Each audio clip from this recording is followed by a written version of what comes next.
Welcome to the zoning hearing. I'll call to order the meeting of the Haverford Township Zoning Hearing Board on Thursday, September 7th, 2023. Present at the front table to my far left is Ed McGargy, a voting member. My immediate left, Ernie Angelos, our solicitor. Good evening. To my right, Bill Rhodes, voting member. Next to Bill is Jesse Hoyton, voting member. On the far right, Kelly Kirk. And I know I change your title every meeting, Kel, so we'll call you Director of Zoning. How's that? That's the closest it's been. We have two decisions listed, one continued case, and two new cases this evening. Before we begin, Bill, would you please lead us in the pledge? Rise and stand, repeat after me, pledge allegiance. Allegiance to the flag of the United States of America, and to the republic which stands one nation, under God, indivisible, with liberty and justice for all. Okay. Decision. The first is case Z 23-15, Christopher Munn and Dana Goodyear, owners of 2213 Haverford Road, Ardmore, PA, DC folio number 2206 0097805, who seek a variance from the provisions of section 182-208C2G to construct a 16 by 15 foot rear deck that would encroach into the required 25-foot rear yard setback by 12 feet 7 inches. Property is owned R6 Twin and is located in the 6th Ward. Ed, would you please take that decision? Yes, Mr. Chairman. I vote to approve the requested variance with the following conditions. One, the only utility to be permitted is electric on this deck. Two, that the project will be completed within 1 year. Three, that no enclosure either above or below the deck will be allowed. And four, the deck construction will not impact parking. Bill? I agree. Jess? I agree. And so do I. That application is approved with those conditions, 4-0. Next decision is case Z 23-17, Sun and Raj LLC, owner of 700 East Haverford Road, DC folio number 2205 0037800. And I won't read the rest of the description into the record unless somebody specifically requests that I do so. Jesse, would you please take that decision? Yes, Mr. Chairman. With regards to case Z 23-17, I would vote to approve in part and deny in part. Would vote to approve the variance for 182-402B1 to allow the use of the property as a vehicle refueling facility with a convenience store. Approve variance for 182-708A1 to allow loading and unloading in the front of the building. Approve 182-707B to provide 6 off-street parking spaces when 7 is required. Approve 182-701E1B1 to permit the total sign area to be 140.2 square feet, where a maximum of 105 square feet is permitted. And approve 182-71E1B3C to permit a freestanding sign with an area of 107 square feet, but a maximum of 25 square feet is permitted. I think that one was 2C. It was, there was one correction that I had discussed with Mr. Poignant, and it's actually 403B1, the first relief requested. Oh, And that one. So that's the 3. okay. The other one remains 2. Does that make sense, Arlene? That was a misprint on the initial Okay. advertisement. Go ahead, Jess, sorry. Okay. And then would vote to deny 182-701B4 to permit the green LED lights to display diesel fuel pricing rather than red. So we're denying the green. And then with the following reasonable conditions on top of that, that all stored vehicles and storage units currently on the property shall be removed. The project will be completed within 1 year and in accordance with the notes of testimony. Okay. Ed? I'm opposed. Bill? I agree. And so do I. That application is approved 3-1 with those conditions. Our continued case is Z 2305, DMG Elite Properties LLC, owners of 8 Campbell Avenue, Havertown, PA, DC folio number 2230 002240, and I won't read the rest of the description into the record unless somebody specifically requests that I do so. Mr. Lavin. Please come forward. Now, we kept the record open on this case for the sole purpose of receiving additional exhibits. We have them. Okay. Would you like me to walk through them or just hand them up? I have three. I have an update to the PowerPoint I presented last time. I have a summary sheet of the description of the specific variances we're requesting, and I have an updated copy of the drawings. All right. I just want to make sure we have them marked properly. I have 822 as the first one. Correct.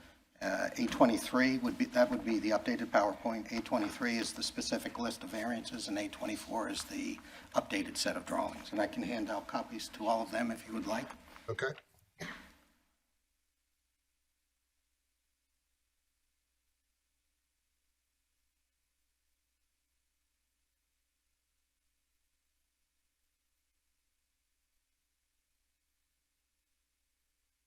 Thank you.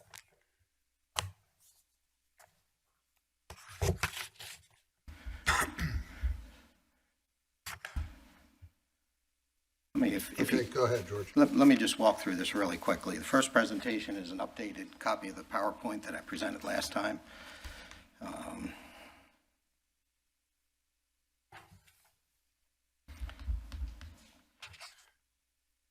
Just trying to find the right keys here. Okay. Sorry about that. Let me just go over the back. What we're trying to do is convert the old Lamplighter Bar and Restaurant into a mixed-use retail showroom for Dan's existing contracting company on the first floor, and then the second two floors would be relatively luxury in the Haverford Town area apartments. As a background, most of the currently proposed variances are required by the proposed change in use from a restaurant to retail with residency. There are other proposed variances required by, sure, When you say this is updated from the one you had last, yes. is there any way to tell which was updated, or is it? The figures and things are broken down a little bit more specifically at the So end. the blue color has The nothing? blue, no, you'll see in the back, I cleaned up some of the problems you identified or some of the questions you had from the last meeting. Thank you. So, and I guess the other one is the change in use and then the 2003 settlement agreement with respect to the deck and the fire escape. And we're listing all those variances. But the proposed change in use is from the bar restaurant to the residential and retail application. And the fire escape, we're going to essentially eliminate the fire escape in the deck on the second floor and the steps coming down along Campbell Avenue and replace that with actual structure, and that will actually become part of the building. The other set of changes are due to the variances we're requesting for the updates and the additional space. We're essentially trying to raise, as you know, the footprint from a three-story and maybe half of the building to a full three-story for the whole footprint of the building. The issue here on this property is that it's been zoned R6 forever. It's the only property zoned R6 in that area of Darby Road, and it's been used commercially for the past, probably at least 50 or so years. And what we're trying to do is shut down and bring in a better use of the property. As far as, there were parking problems for the bar. It requires much additional parking and things like that. I'll get into the specific variances. We looked at this, as I said last time, as an R6, Section 1, single-family detached dwelling, because that's how it was originally built. And that's what Kelly and I talked about identifying it as. So we meet the lot size requirement, the street frontage requirement, the lot width requirement, the building coverage. Currently, it is 43.9% of the lot for the building. What we're trying to do is increase it to 47.5% a slight increase, but that increase is really due to the fact that we're shifting the top 2 floors forward to accommodate some of the neighbors' comments. So that's the reason for that. Second is E, the front yard, which is actually the section of the property along Campbell Avenue. Right now, it's dependent on how close you measure, almost 20 feet from the street to the building, just about. But there is the stairs for the fire escape intrude into that 20 feet by 9 feet. So, that's, and as I understand it, that is acceptable because you don't apply ordinances to fire escapes. So that's what it is. What we are going to do is eliminate that and put the handicapped access ramp to the first floor in that area. So there'll be a ramp going two levels. You'll go up slightly and then up again, and then you'll walk into the first floor. So that will be the entrance. So we will have essentially the same width of intrusion into the front yard, but it won't be up to the second floor like it is with the fire escape. So that's what we're doing there. And the other variance we're requesting is the side yard, and I'm calling the side yard the distance between the back of what used to be the lamplighter and the neighbor's driveway. Currently, that's out of spec. It was built out of spec. It's always been out of spec. It's 5.24 feet. The current requirement is 7-foot minimum. We've got to leave it at 5.24 feet for the first floor only, which we're going to do. But we are shifting the second and third floors forward, so it will be within the setback. It'll meet the setback requirements for the top 2 floors. The rear yard minimum, it's currently 3.86 feet. That's the distance between the end of the building and the Cheese Club. So we're just asking for that to remain the same. The height of the building, we're going to keep it within the requirement, 35 feet, so that's green. And again, on these, and this is the blue and the green do indicate green is what we believe complies. The blue is the stuff we're asking for a variance on. The impervious surface ratio, 65% maximum. Now it's 84.6%.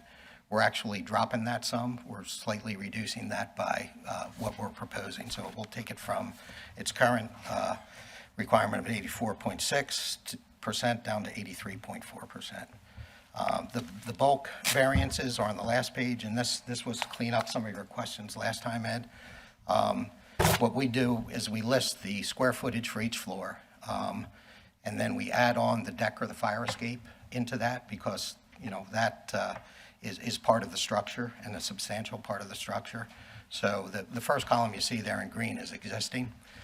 That is the total of the square footage of each existing piece of the building. The second column, blue, is what we're proposing, and the third column is the change. And down at the bottom, say for the first floor, we're actually increasing the first floor approximately 168 square feet. The second floor, we're going to increase because we're taking that all the way up. That's going to go from 1,038 feet to 3,512 feet, which is the footprint, square footage, and the same for the third floor. That's going to go from 782 up to 3,500 plus square feet. If you look at the totals down at the bottom, the existing total square footage of the building is 5,837 square feet. We're proposing to increase that by 5,102 feet for a total of about just shy of 11,000 square feet. The last column is the comments. The stairs, the fire escape stairs are essentially 9 feet wide, 9 feet from the side of the building out towards Camel, and 19 feet wide. The existing deck on the top, the second floor, is almost 500 square feet, 486. And that's really it for that section. Last thing is the parking. We have 14 spaces. I think we have 11 on the property with 3 permits that we can dedicate. And after talking with Kelly, based on what we think that will work, and so we're asking for a variance, dropping the total parking down to 14 instead of 18, due to the kind of the staggered use of the building. And that's really a summary of the changes, if you guys have any questions on that. If not, I can move on to the specific variance terminology. You can move on. Okay. Let me see if I can, I don't know if I can blow this up, but this is, as we see it, what the variances and changes we need. First one is. That's A23, correct, George? Correct, I'm sorry. Yes, the first one was A22, this is A23. So, And you don't need to read them. Okay, all, though, as sure. The document basically Okay, speaks for yes. itself, but if Yep. there's anything you want to highlight and point out. no, I think I covered it in the PowerPoint, so that's the specific terminology of the variances we're asking for. And then A24 is an updated set of zoning drawings to reflect all the changes. And, Tom Wiedeman's here and can testify in more detail about that if you have questions. But that's it. Okay. So at our last hearing, we said we weren't going to accept any additional testimony, and we're not. Okay. So we're going to close the record on this case. Any additional documents you feel you need, Jesse? No. Bill? No. Ed? No. Oh, and neither do I. So with that, we'll close the record on this case and the decision. We have a member who cannot be present at our next hearing on the 14th. I suspect we'll need a full board for this Okay. decision. So we're going to schedule this decision for October 5th. Okay. Great, That's thank it. you. You're welcome. See you guys.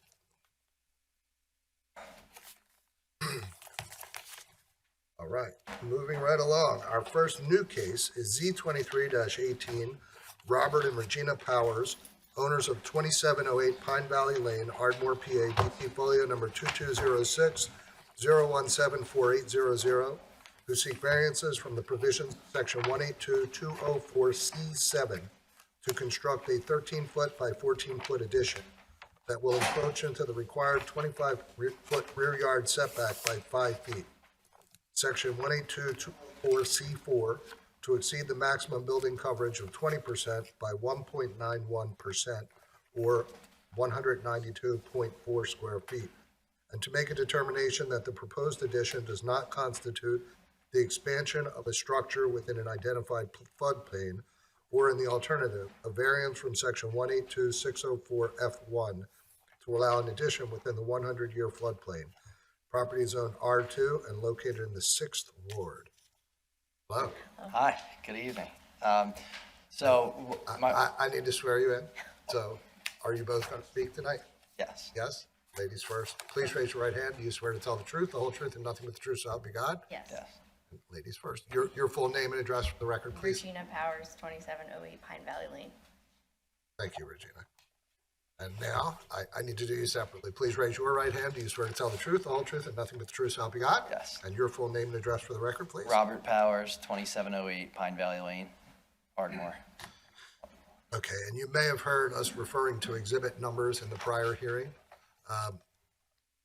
Anything that's attached to your application is not considered part of the official record for your case unless it's identified and marked as an exhibit and then moved into the record.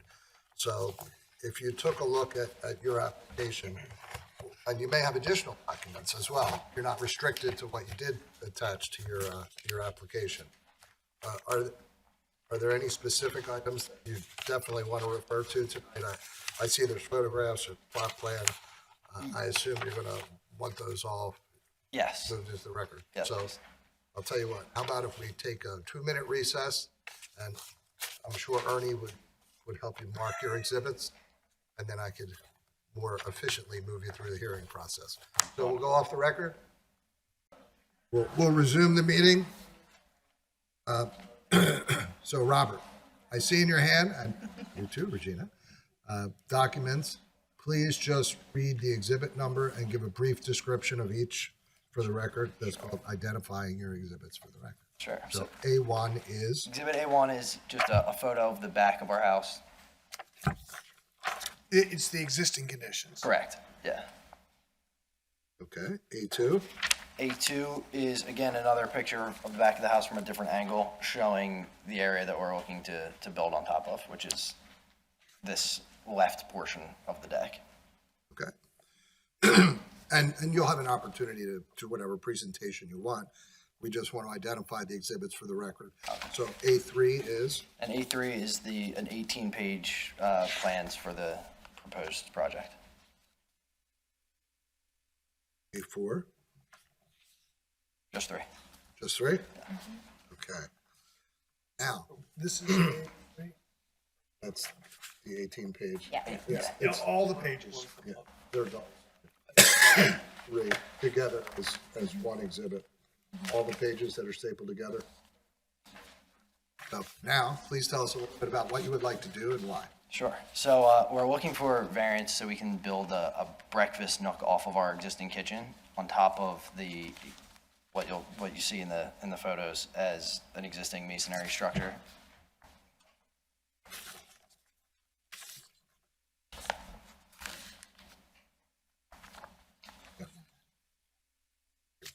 You pulled your staple, that's part of A3. So, you pointed out on Exhibit A2, is it a portion of your deck that you would like to enclose? Yeah. To So. put the breakfast nook? So the area along the fence, basically the steps, starting with the steps, or right around where the steps are existing, through where the deck connects to the side of the house, that's what the area that we're trying to build the breakfast nook over. So it'll be an extension of the house for a small breakfast nook there, where that existing deck is, but nothing beyond the existing deck. And for the record, you were pointing exhibits A2 and A3? I'm sorry, A1 and A2. Correct. So you're requesting variances, so Yes. there needs to be a need.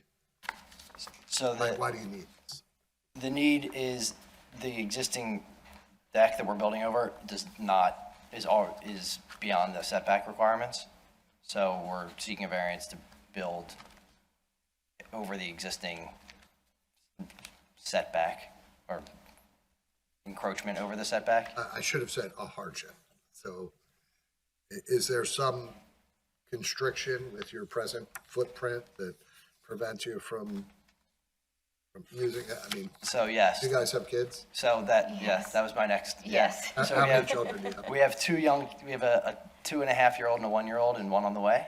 So the way that our house is currently laid out, it's an open floor plan, and I'd like to build a small area for us to have that's not in front of a TV to have meals. So that's the purpose of the addition. So you need more living space? Yes. Correct. For your expanding family? Yes. Okay. So why don't we, unless you guys have something else you'd like to add right now, and this is an interactive process, right? So I'll go around to the board members and some of them may have questions for you and we'll just interact that way. Billy, do you have any questions? Just wanted to, so in looking at A2, which is taken from like a rear elevation from the corner, the existing building above your garage, right? Is that going to be, you're going to change the roof on this, right? It's now you're going to switch the main ridge line of that roof 90 degrees. Is that correct? And bring it out? Are you demolishing any of that part of the house, or are you just taking off the front facade and the door, building on top and then switching the roof? The latter. It's not, yeah, so the addition is basically this section of the exterior wall is being removed, and this area where the deck is going to be enclosed. So nothing in the existing house will be changed. So when you say this, of course, we got to remember, we're on a Sorry. record. So what you're talking about is the facade where you have the door, the sliding, horizontal sliding window, and the stone facade that faces the rear of the house, right up to your existing I think that's your fireplace, right? Your chimney? It's slightly before that, but. Or, okay, Yeah. but that's the piece that you're gonna take out. You'll lift the roof and then you'll swap the ridge line on the roof, so that it's running perpendicular to the front and back of the house. Correct.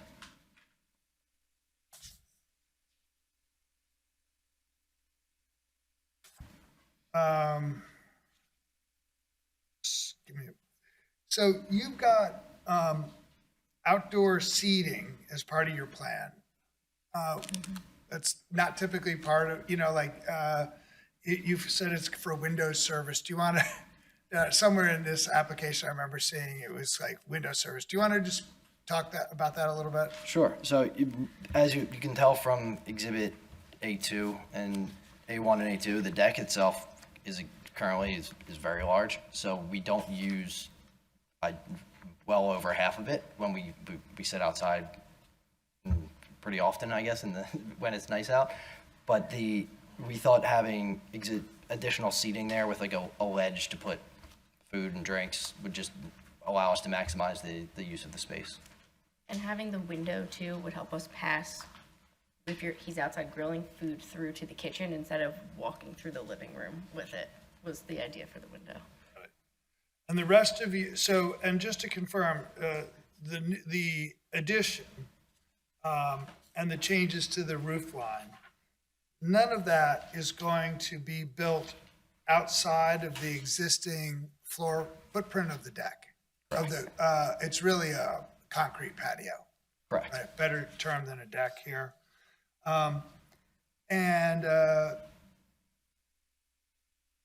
Are you, your depiction shows electricity, new light fixtures above the window area. Are you planning any other types of utilities outside, running water, wet bar, anything like that? No, we'll lose one existing light that's on the side of the back doors and window. So by losing that, we're trying to put the electricity above the new window. Okay, and then I think somewhere in your application, have you spoken to your neighbors? Yes. Yes, Have you spoken to the neighbors immediately adjacent to your house? yes. One of them One is here. One of them is right there. And have those that you've talked to expressed support for your project? Has anyone expressed reservations about your project? No. Obviously, some of them aren't here, so I'm just asking you, under oath, if they've expressed support or you've heard any opposition. No, I texted the neighbor on the other side of us, and she told us she would help in any way, so she supported it. We've had a few neighbors come over and when they saw the notice and express full support. All right, I don't have any other questions. Thank you, Bob. Jesse? Regarding the roof line changes, and I'm looking at A2 where there's a gutter and a downspout. Will essentially the new roof tie into the existing, where the existing downspout is? And A2 depicts the downspout going down to your driveway? Where the existing downspout is, yes, I believe that, the pitch of the roof will change, but I believe the existing downspout, or the new downspout will be in substantially the same place as the existing. And we always ask this question because one of the conditions we typically put on if we were to grant the approval would be that the management of rainwater does not adversely impact the neighbors. Can you confirm that it won't adversely impact? Yeah, correct. Another question I had was, is there anything that's under the patio space in the basement or at the garage level? No, so where the garage door is, if you look at Exhibit A2, that's where I guess maybe a foot to the left of the door is where the garage ends. So there's absolutely nothing under the. There's nothing under there, okay. Yeah. And one of the other variances is regarding to, that you'll exceed the building coverage. The maximum is 20%. It's going to exceed by 1.91, but that's currently existing today, correct? Correct. So you're not adding any building footprint. It's just that your existing footprint is already over? Correct. Okay. And let's see if I have any other questions. Yeah, that was my only other question. Thank you. Thank you. Ed? I'm not sure that that was correct. I think the porch wouldn't count as building coverage. So the building itself is going to be addition. Is that correct or not? I'm sorry, what was the question? He said he wasn't going to add to the building coverage, but I didn't think the porch or the deck would count as building coverage. Because it's not a deck, it's a patio. So it currently is counted as impervious surface, but you're correct, it does not currently count as building coverage. So there would be an addition to the building coverage. Indeed, yes. Okay. The other question I had is, part of your application here, you're talking about floodplain, but yet I don't see anything registered about the floodplain on any of your drawings. Do you have any information about where the floodplain line is? So when we were buying the house 2.5 years ago, we learned that the house was partially in a floodplain, and you probably remember more than I do. But we hired we had the land surveyed, and we submitted a ELOMA, and we had our property removed from the FEMA flood map, so it doesn't reside in the floodplain. But do you have any of that evidence that you could share with us to put down? I do. So we had, I have a copy of the ELOMA that we submitted to FEMA. Yeah, I have a copy, not with me today, but I do have it. I believe, Did we send did we that? submit that with you, Kelly? You gave me portions and some screenshots of an email. So the complicating factor is, unfortunately, Surveyor. the surveyor passed away, and we only have what he sent us at the time, but he submitted other things to FEMA that we didn't get copies of. So we reached out to his office, but his practice has since closed. It's kind of important to your case to find out, because there'd be different requirement. If it indeed is in the floodplain, then you would have to make sure that certify your elevation is not below the elevation of the floodplain with your addition. I don't know how we could proceed without that information here. Are we talking about the building coverage? No, we're talking about building a house in the floodplain. Right, but the structure's there, right? No, there's no structure where you build. The house is there. The patio, it's concrete, it's not a deck. They're not gonna enlarge that at all. And they're requesting to increase the building coverage by 1.91%. If you add to a structure and it's below the floodplain elevation of living space, it's against our ordinance. So That's why they're here.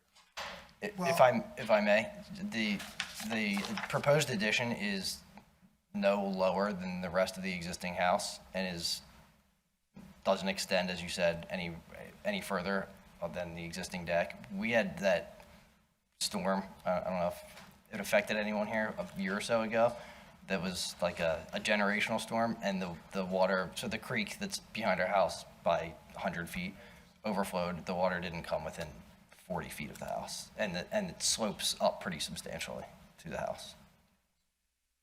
I didn't mean to interrupt you, Ed. Go ahead. See, but to try to get the record clear on because it says you want to know whether it's in the floodplain or not, and we don't have any information to make that decision. I agree with you there. We won't be able to make a determination that the structure itself is not within the floodplain because we have no documents before us. But the alternative, Is to approve a variance that allows them to build in the floodplain is what he's asking for. We cannot do that either. Is there a way that we might be able to determine if, after your application for removal, that the FEMA plans now show them not being in the floodplain? So they did provide a letter of map amendment from FEMA. However, a letter of map amendment from FEMA only shows that the living area, so the portion of your house that would be insured, is not within the 100-year floodplain, because this is a patio and not a structure, which I just confirmed with the property owners that it does not have footings that would sustain or were meant to sustain a building. It would not have been included in the base flood elevation and wouldn't have been included in the LOMA. So determining exactly where the new base flood elevation would be, whether they are, would be building within the 100-year floodplain, and whether it changes the base flood elevation, or the lowest elevation of the house, is where we're at an impasse. Without a surveyed plan showing the elevations on the property.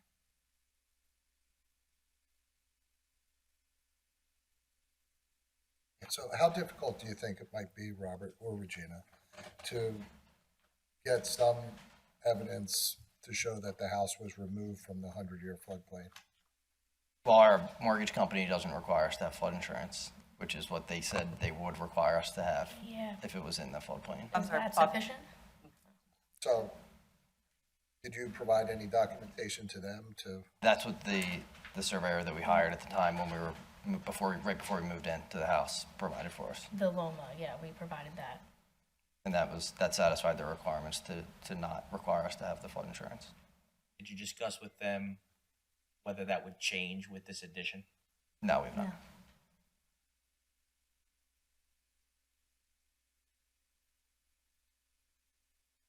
I'm pretty sure it won't. I can see the elevation, but that doesn't clear the record. That's the problem. so Ed, is there a way for them to get some sort of documentation just to show that the house is not within the 100-year floodplain? You normally would submit your drawings or your additional structure and then have them do the LOMAR on that, the elevation. But if the house is not within the floodplain right now, That you don't know that the floodplain line may be at the rear of the structure.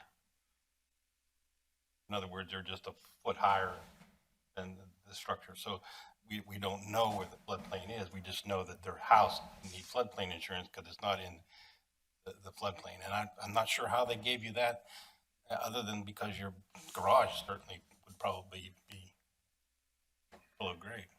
Oh, yeah. So I don't know whether. Garage, the garage. We've never had any living water in the space. garage or the The basement. garage doesn't include living space. But It's not a living space. Does that impact FEMA and their? Yep, habitable area, yeah. Gotcha.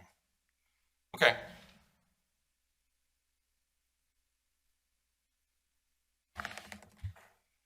So under our code, the board is permitted to grant variances. For building within the 100-year floodplain. It's actually our section, I think 182. Backing up here. 182-604. F3, which sets forth some criteria that helps us, not us, the board determine where the floodplain is. And one of that is the plan which accurately delineates the area in which is subject to flood, the location of proposed construction, and then the location of any flood-prone development of structures and location of any existing or proposed streams. So I think to Ed's point, we can certainly grant a variance to allow you to do this. I think a little bit more information as to where the floodplain is or may be, even if you're exempted out of it, having somebody look at it and put a plan together to show us where that floodplain may be would be a big help for the board to determine, whether or not it's in the floodplain, which then doesn't, you don't need the variance, or if it is, and whether or not you've satisfied the requirements for that. Okay. Do we have to hire a new surveyor to do that for us, or I guess Probably. how do we do that? Okay. Yeah, I mean, if you look at the section he just referred to, which is, what was it, 182-604 F3, rather, it lists in a lot of detail what should be submitted to us to give you the variance you're asking for. If you showed that to your surveyor, I bet there's quite a few of the items on the list that they could knock out in a survey and with the detail that they would probably have to accumulate to do the survey. It may not be everything, but Kelly, it's a lot of it, right? So it would be helpful. We can, right, we can leave the record open. Oh, that's what we're gonna do. I Yeah. mean, the code, I just read it. It doesn't give us any wiggle room or leeway. We have to have that documentation before we can make a decision, even though some might suggest that the 1.91% is de minimis. The fact that it's related to a floodplain requires us to get the floodplain drawings. And it may reinforce that it really is de minimis when we see the contours and the elevation and then where the boundary of the floodplain is based on FEMA. We can figure out how close it is and also by elevation. What's the elevation of the outer edge of the floodplain versus your elevation? Yeah, we can approve construction in a floodplain. That's not a 100-year floodplain. And we can do that, and especially if your living space is above that floodplain elevation. We had that in many cases here, but you just don't have it right now. So if you can approve construction if we are in the floodplain, is the survey what's the purpose of the survey, just so I understand? To actually delineate where the floodplain actually is on your property. And if the floodplain comes into the proposed addition or Doesn't?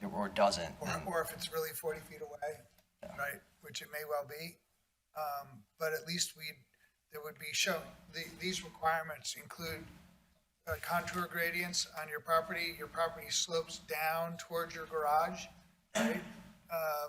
And so we'd see that with detail, like couple feet increments, we could see the contour of your property rising when you're looking at the back of your house from right to left. I don't even know that we need all that. I think we just need to know that the living space elevation is above the 100-year floodplain. Well, they do have to include existing and proposed contours. Okay, I'm wrong. Thank you.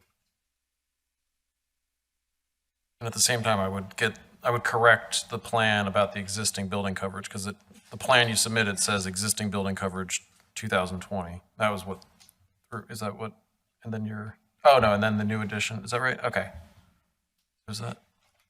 All right, I strike that then. Well, Jesse, I think though, you may be right on the sense that building coverage is going up. I don't know if it's only, I think the application said like less than 2%, but Kelly, right, the building coverage is actually gonna go up by more than that. Maybe you could just ask your contractor to calculate how much additional building coverage, not impervious coverage, is being added. I'm not sure it makes your application any better or weaker, but it would be helpful to get it corrected, at least on the record.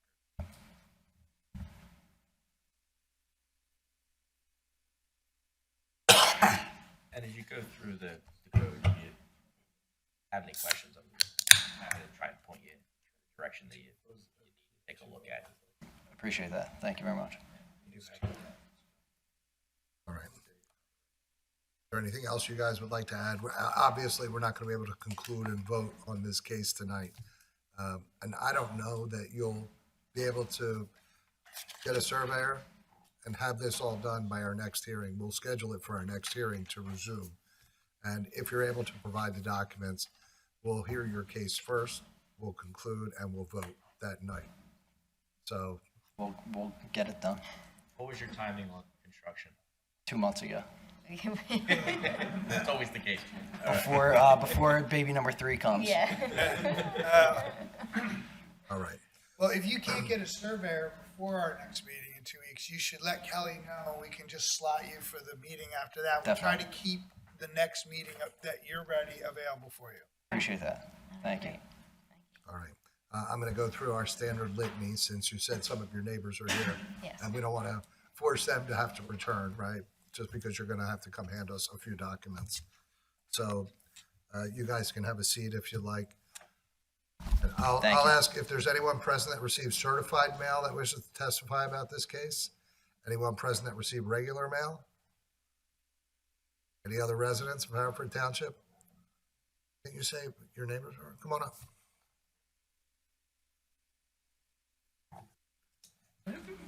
Please raise your right hand. Do you swear to tell the truth, the whole truth, and nothing but the truth, so help you God? I do. And your full name and address for the record, please? Christopher Mason. Mason. What was your first name? Christopher, Chris, whatever you want. So what would you like, what was your address again, Chris? 2704, next door. Okay, and what would you like to tell us? First of all, I didn't get any mail on this, but that's fine. We have no problem with it. I mean, we view it right next door. Well, whatever the addition is, we have no problem with it. That's all. Okay. Any questions for Christopher? No? Thank you, Christopher. Any other residents of Haverford Township? No one else? With that, we'll continue this case to our next regularly scheduled meeting on September 21. We'll see you guys then. Good luck.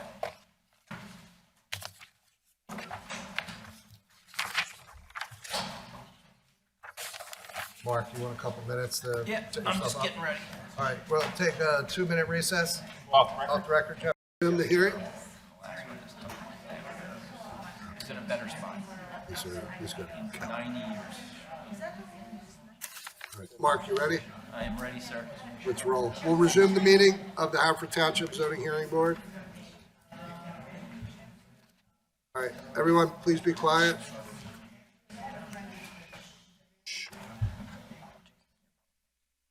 All right, our next case Thank you. is Z23-19, Marion Golf Club, owner of 300 Ellis Road, the West Course, and 110 Terra Alta Circle, Havertown, PA, DC folio numbers 2204 0035000 and 2204 0066706, who seeks a special exception under section 182720C2A to permit recreational use in areas of very steep slopes, and a special exception under section 182720C5D to permit recreational use in areas of steep slopes.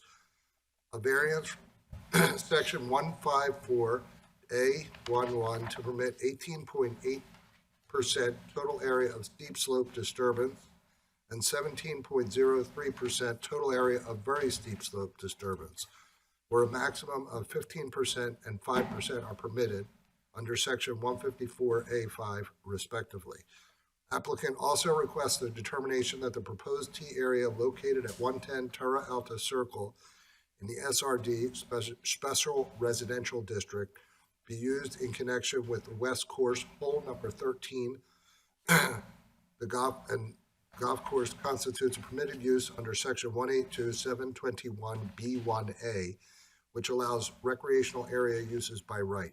In the alternative, applicant requests a variance from section 182721B in order to permit the use of this area as a tee box in connection with the golf course. Property is zoned institutional and special residential district, R1, and located in the 4th Ward. Mr. DeMicco. How are you, Mark?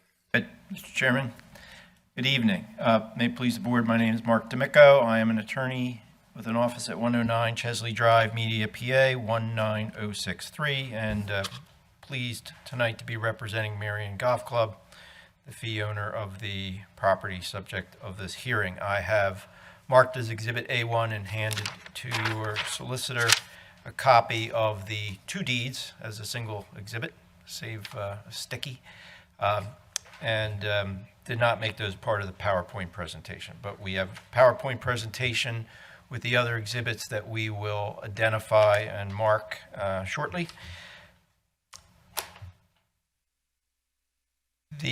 Just a comment on the process here. So if we're going to present evidence with regard to the use of the Terra Alta Circle to replace the existing house, which is already demolished, with a tee box and essentially make it just open space and to be part of the golf course. We'll testify as to the need for the relief for the steep and very steep slope and all of the things we're doing to make sure that soil conservation is accounted for. If we do get the relief, this would be proceeding as a full land development application. You're going to hear testimony that they're adding a couple structures, adding a driving range, and completely renovating the maintenance buildings that are in the same location as you're seeing on the zoning plan. So if this proceeds, the Langen, who's the engineer, would be preparing a full set of land development plans. And as you know, they would be submitted both to the county and the township for review by the County Planning Commission, the Haverford Township Planning Commission, then ultimately, if we're successful getting that far, the Haverford Township Board of Commissioners. All right, and just to quickly, I won't repeat the relief, but just quickly, so any work in steep, which is 15 to 25, or very steep, 25% or more, requires a special exception. And then because we're doing work in the steep and very steep slopes to a certain degree, you also get into Chapter 154A, which requires a variance. So I intend to call just two witnesses. We have Donald Dissinger, who is a Marion Golf Club member and architect overseeing the project, and then Mr. Brian Conlon with Langen, who's a professional engineer. I also wanted to note that we have also Paula Kelly, who's the general manager, Paul Latshaw, who is the director of golf operations, and Anne Marie Vigilante, who is the traffic engineer with Langen. Mr. Conlon is going to speak to traffic, but she's here just in case.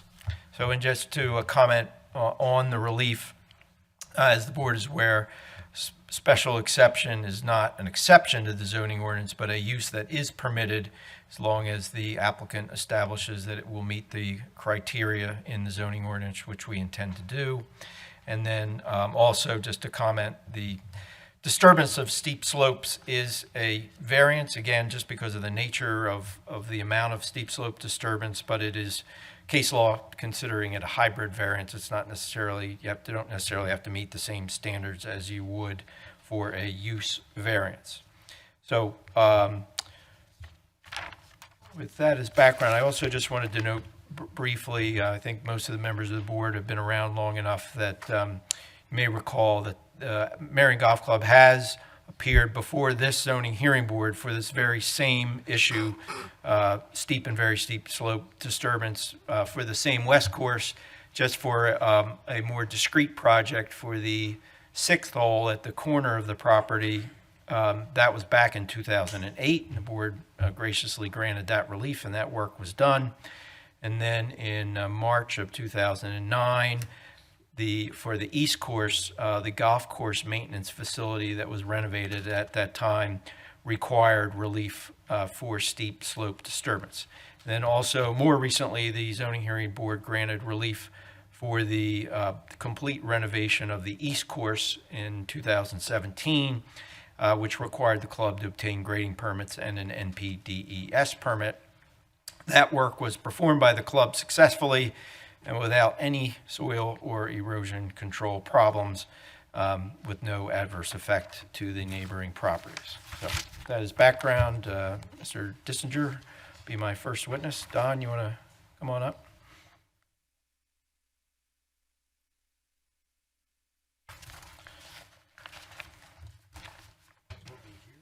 You're here, I'm over here. So you can work the PowerPoint. Gotta figure what we want to look at here, right? We have the, there we go. Perfect. I'll identify Hang on. that you. Don, please raise your right hand. Do you swear to tell the truth, the whole truth, and nothing but the truth, so help you God? I do. And your full name and the capacity in which you appear for the board, please? My name's Donald H. Dissinger. I live at 300 Charles Ellis Drive, Newtown Square, PA 19073. I used to reside for 26 years at 344 Ardmore Avenue as a Haverford resident. I'm a registered architect, planner, urban designer, and I'm also educated as an engineer, and I've been involved in large-scale land development projects my whole career. And I was also involved in the East Course renovation project and was involved with Mark on that throughout its planning and construction phase. Go ahead. All right. Thank you, Mr. Dissinger. So would you just give the board just a little brief summary of your experience, field of architecture and land planning? I began my career in 1977 after my degree in architecture and engineering from Virginia Tech. I spent my whole career designing and planning large-scale developments, both community and commercially. I joined the club in 1989, and as part of that, I became involved with the facilities of the club. And so through the years, I was involved and been before this board on several occasions through the restoration and renovation of the clubhouse, the addition of our new pavilion, then the East Course master plan, and also at the West Course reviewing renovations that we did with the bungalow. And I guess my overall experience is involved in large-scale civil infrastructure projects. And so my role on this project really is to help the club coordinate the design and planning and the land development process for the restoration of the West Course. Okay, thank you. So at this time, I'd ask that the witness be recognized as an expert in the field of architecture and land planning.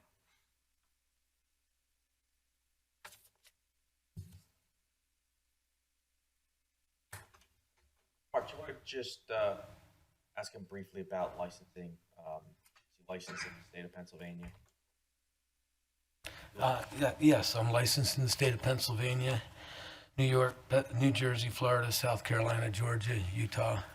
And presuming since you've been part of the projects before, you've been before this board and have been qualified as an expert in the field of architecture and land planning? Yes, sir, I have. Okay, unless there's any objection from my fellow board members, we'll accept Donald Dissinger as an expert in the area of architecture. Okay, thank you, Mr. Chairman. Mr. Dissinger, would you describe the golf course restoration project generally? And as you reference exhibits, if you would just give me a second so that I can get you to identify them and get them numbered as I have numbered them in advance, but they're not marked on the PowerPoint. I would. And so I'd like to just put a little placeholder here as I begin to explain what we're going to do as to where we came from. This club started in Haverford Township back in 1865 when it was part of Marion, obviously. And then it moved to Havertown area here on Ardmore Avenue and began its planning of the East Course. And almost right after that, bought the farm that you see up above here, which is located at the end of Ardmore Avenue in this line. So when we, the routing... Mr. Dissinger, let me just stop you 1 second. So you're pointing to the slide that's marked Pennsylvania Railroad parcel map? That's correct. Okay, and let's refer to that as Exhibit A11. Yeah. So in 1916, before Ardmore Avenue was paved and before Ellis Avenue was built and connected, our property was developed as it is today.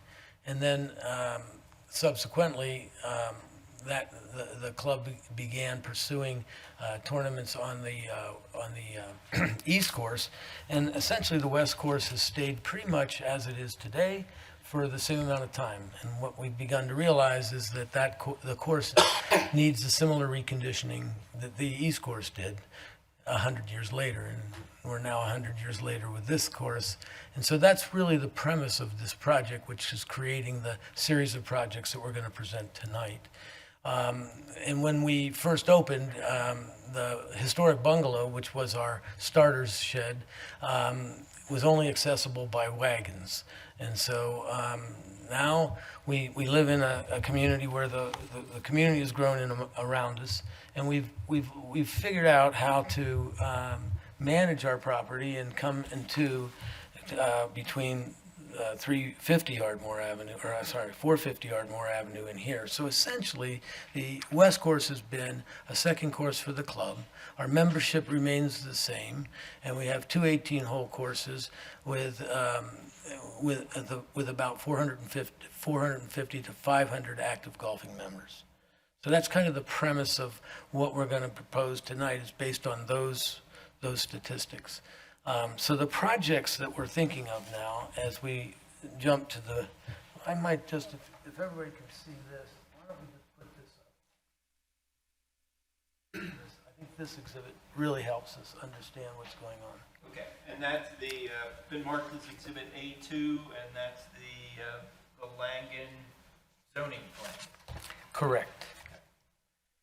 So, as part of the overall site, the 126 acres, we currently have access to the club right along Ellis Road here. Mark, do you have this on your PowerPoint? We do. Can you put it up? Someone Oh, from sure. the audience is Hang asking on. if they can see it.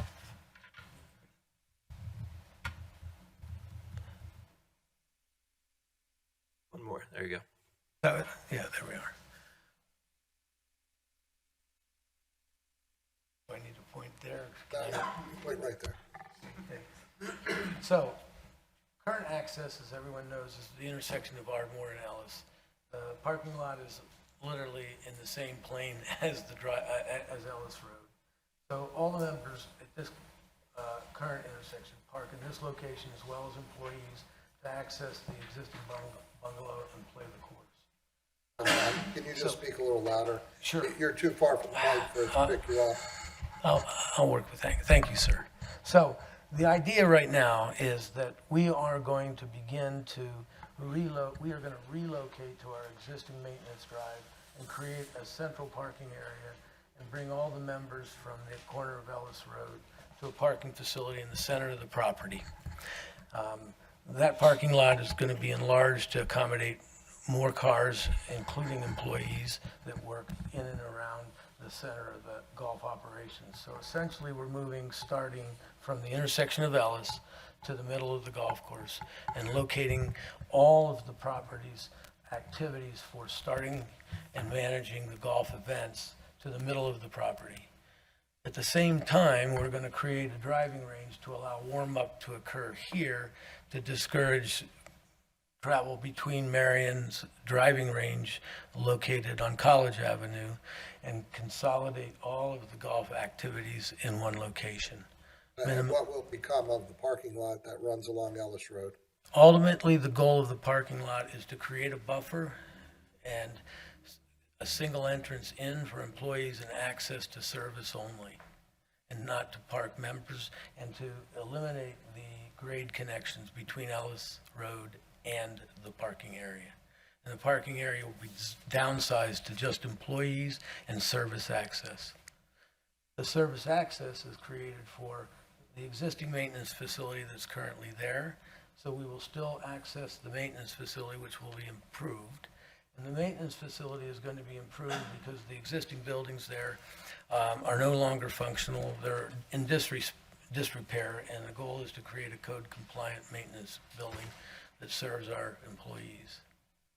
Now, is a maintenance facility a change in use? What is the present function of that structure that's at Ellis? Maintenance and turf care. And wasn't there a plan, Mark, to make some sort of improvements to that building at some point? We appeared before this zoning hearing board several years ago, and Mr. Dissinger was actually, I believe, the architect of what would have been some improvements to the Bungalow. Bungalow. Yeah. That was, they're not, they're different locations. Okay. Does that clarify that? Yes. Okay, all right. But, so let's just stay on that. The idea is to preserve the bungalow as is, which is essentially restrooms and refreshments. And that'll stay in the plan and work as a halfway house for the restored property. So that'll be preserved as is. No future construction in terms of additions or building is proposed for that. The turf care center will be brand new. And that's a major part of the plan because that's a part of the restoration of the entire property. So the other big piece of this project is the agronomic. But let me just stop you there, Don, just to be clear, it exists there and you're just basically tearing it down and redoing it. So there's a golf Replacement. maintenance, turf care facility there now. It's old. It needs to be replaced and it's being replaced in the exact same location. That's correct. Okay. The other big part of the project is which gets to some of the variances, steep slope and others. All of the agronomic conditions are going to be reseeded and improved. All the greens are going to be rebuilt. All the drainage is going to be restored in accordance with all the stormwater practices, which you'll hear about later. But the primary impact of the whole project is the creation of the driving range and the restoration of all the playing surfaces of the golf course. That's the large part of the project. Supporting that are a few other key elements.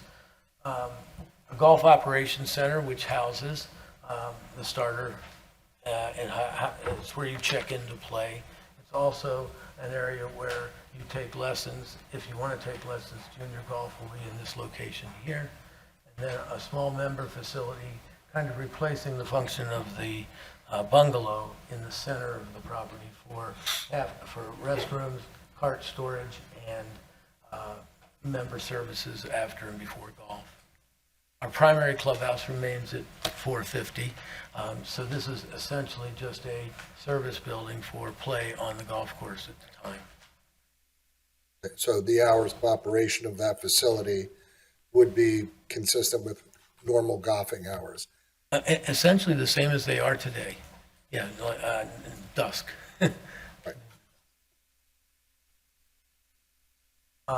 So you've mentioned in some of the other conversations about things that we were going to need to do as part of the turf care.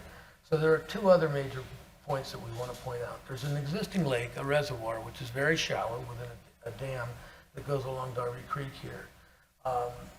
That was installed in the 60s to become a reservoir to create an irrigation system for the golf course. With the restoration of the golf course, we're going to relocate that storage area, similar to what we did in the East Course, to an underground storage center that'll be located in the middle of the golf course, restore the lake to the creek as it was originally, and that work's been communicated with DEP, and we're working closely with DEP. It's not considered a wetland, therefore it's not a waters of the U.S. or state issue, and they support the idea of restoring it to its natural habitat in the wetlands that we have. So that will be filled in, and as a result, the water that would be here, stored here, will be pumped up to the location of the basin and create a gravity structure that will service the rest of the Gulf. Just so I'm clear, you're talking about the pond that I see every day when I drive Right. down Ellis Road? That's correct. Because, okay, go ahead. And then, so that creates a building that manages the irrigation system, which is similar to the one we built on the East Course, and that'll be the pump house. And that's where we'll also store the carts for collecting the golf balls. Those are the key projects that we're planning as part of the redevelopment. And it kind of creates a sense of, right now, everybody comes and goes through here. So one of the things that we think is a benefit is ultimately, with everything headquartered in the middle, we reduce the impacts along Ellis in a very positive way. How would the new facility be accessed?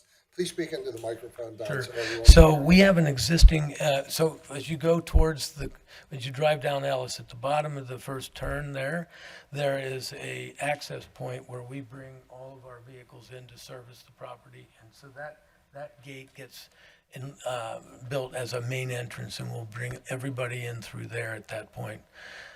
So all the members will come through this access point here and return. And we have developed a right turn lane in to avoid any That was my confusion. next question, Yes, because Ellis Road yes. is very dangerous. I know, I lived on Ardmore, and every time I tried to turn right into my house, people were going around me to get to the light. So what we've done is we've created a PennDOT compliant right turn intersection, which has been reviewed by them and is part of this program. Okay. Is that shown on one of your exhibits, Mark? It's shown on that exhibit.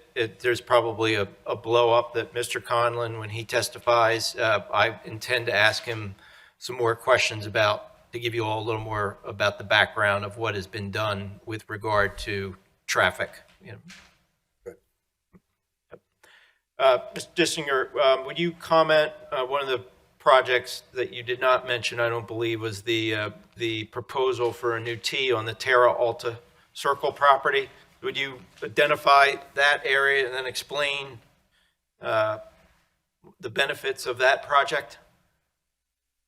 So we acquired Terra Alta property on which there was a house that was in disrepair.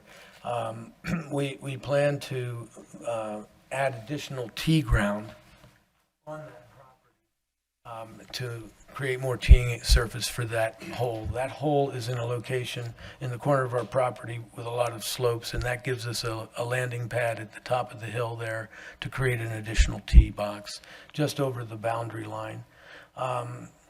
The committee and management has met with the neighbor that was adjacent to that, and we talked to them about that process, and they felt very happy that there wasn't going to be a house there, and that we're going to just keep it as recreational use.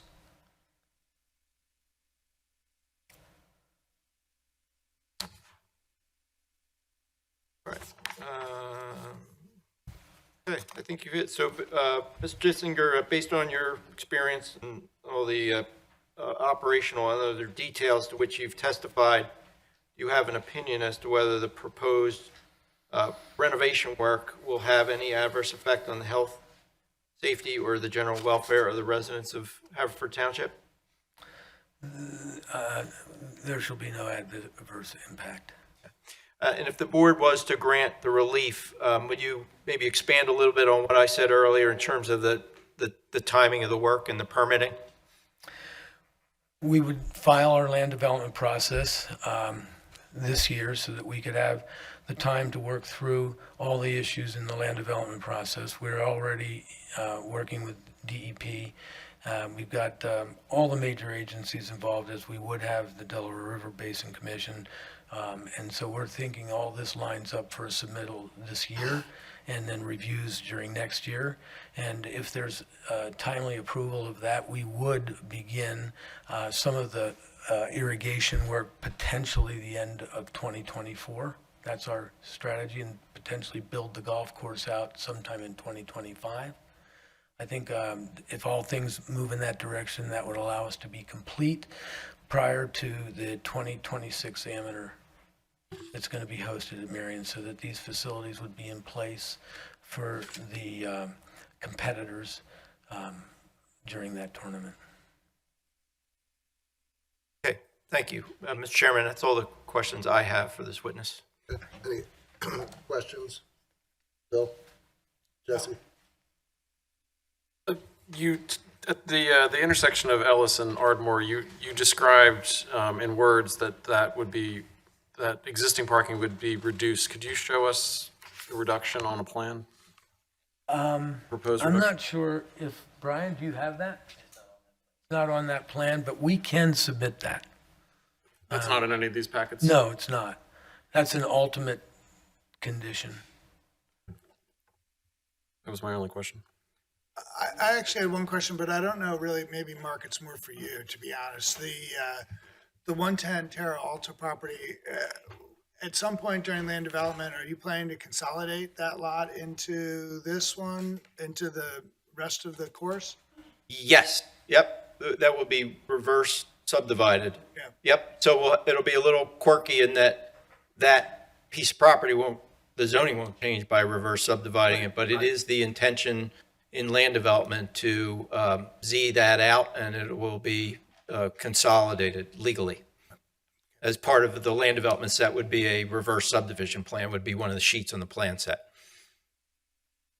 Is that it, Bill? Ed? Looking at I'd like to see if you could elaborate a little bit, that you met with DEP. Did you have a pre-application meeting? We did. And I think that's a great question for Mr. Conlon, because he hosted that meeting. Okay. Hear about that. All You right. didn't invite me. Brian, shame The other on thing you. We're looking at is the idea of, do you want to answer it now, or is he going to? We have to swear him in, right? So Yeah, let's not do that. The question is about, you were saying you were going to talk about stormwater, and I didn't hear anything about stormwater. And I'm a little concerned about the impact of stormwater on these impervious surfaces you're adding in the middle, having to discharge over steep slopes. And again, I would think That's Brian. Mr. Conlon is going to be prepared to address that even before you, but when I ask the questions. So hopefully you'll have an answer. Okay. Very good. I'll hold my questions till then. Thank you all. July. Thank you, Don. All right, Brian? Good evening, everyone. Please raise your right hand. Do you swear to tell the truth, the whole truth, and nothing but the truth, so help you God? I do. And your full name and the capacity in which you appear? Brian Conlon, Conlon. I'm with Langen Engineering and Environmental Services. Go ahead, Mark. Brian, you want to, using the PowerPoint, you want to slide that down and pull your CV up, which is at the bottom, I believe, last slide. Thank you. All right. All right, so Mr. Conlon, what is your occupation or profession? I am a licensed professional engineer in the state of Pennsylvania, as well as New York, New Jersey, Delaware, Maryland, Virginia.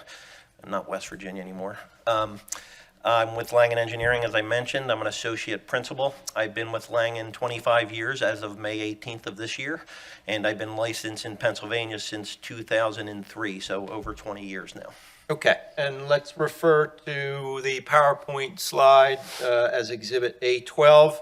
Is Exhibit A12 a copy of your CV? Correct. Okay, and would you give the board just a brief background in your experience in land development? Yes, that's been my primary practice with Langen for the last 25 years. Civil engineer, land development, all types of project, as my resume shows there. Golf courses included here. Retail, industrial, commercial, but again, all sorts of land development, every facet of that. Okay, and have you personally been recognized as an expert before zoning hearing boards and or municipal bodies in the Commonwealth of Pennsylvania? I have, yes. Okay.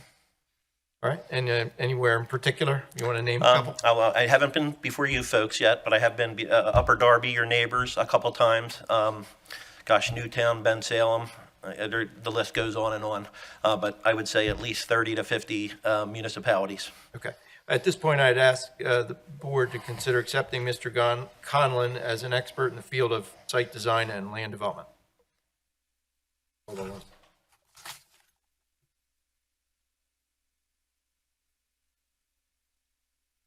Basically civil engineering, right? Yeah. I'm sorry, I have a Bachelor of Civil Engineering it's degree from Villanova University read there. as well. Civil engineering. Unless there's an objection, my fellow board members will accept Brian as an expert in the area of civil engineering. Okay, thank you. Thank you. All right, Mr. Conlon, did your firm prepare the plans that were submitted with the zoning hearing board application? Yes. All right, and rather than mark them all now, I've got them pre-marked, so as we refer to them, we can I'll identify them for the board.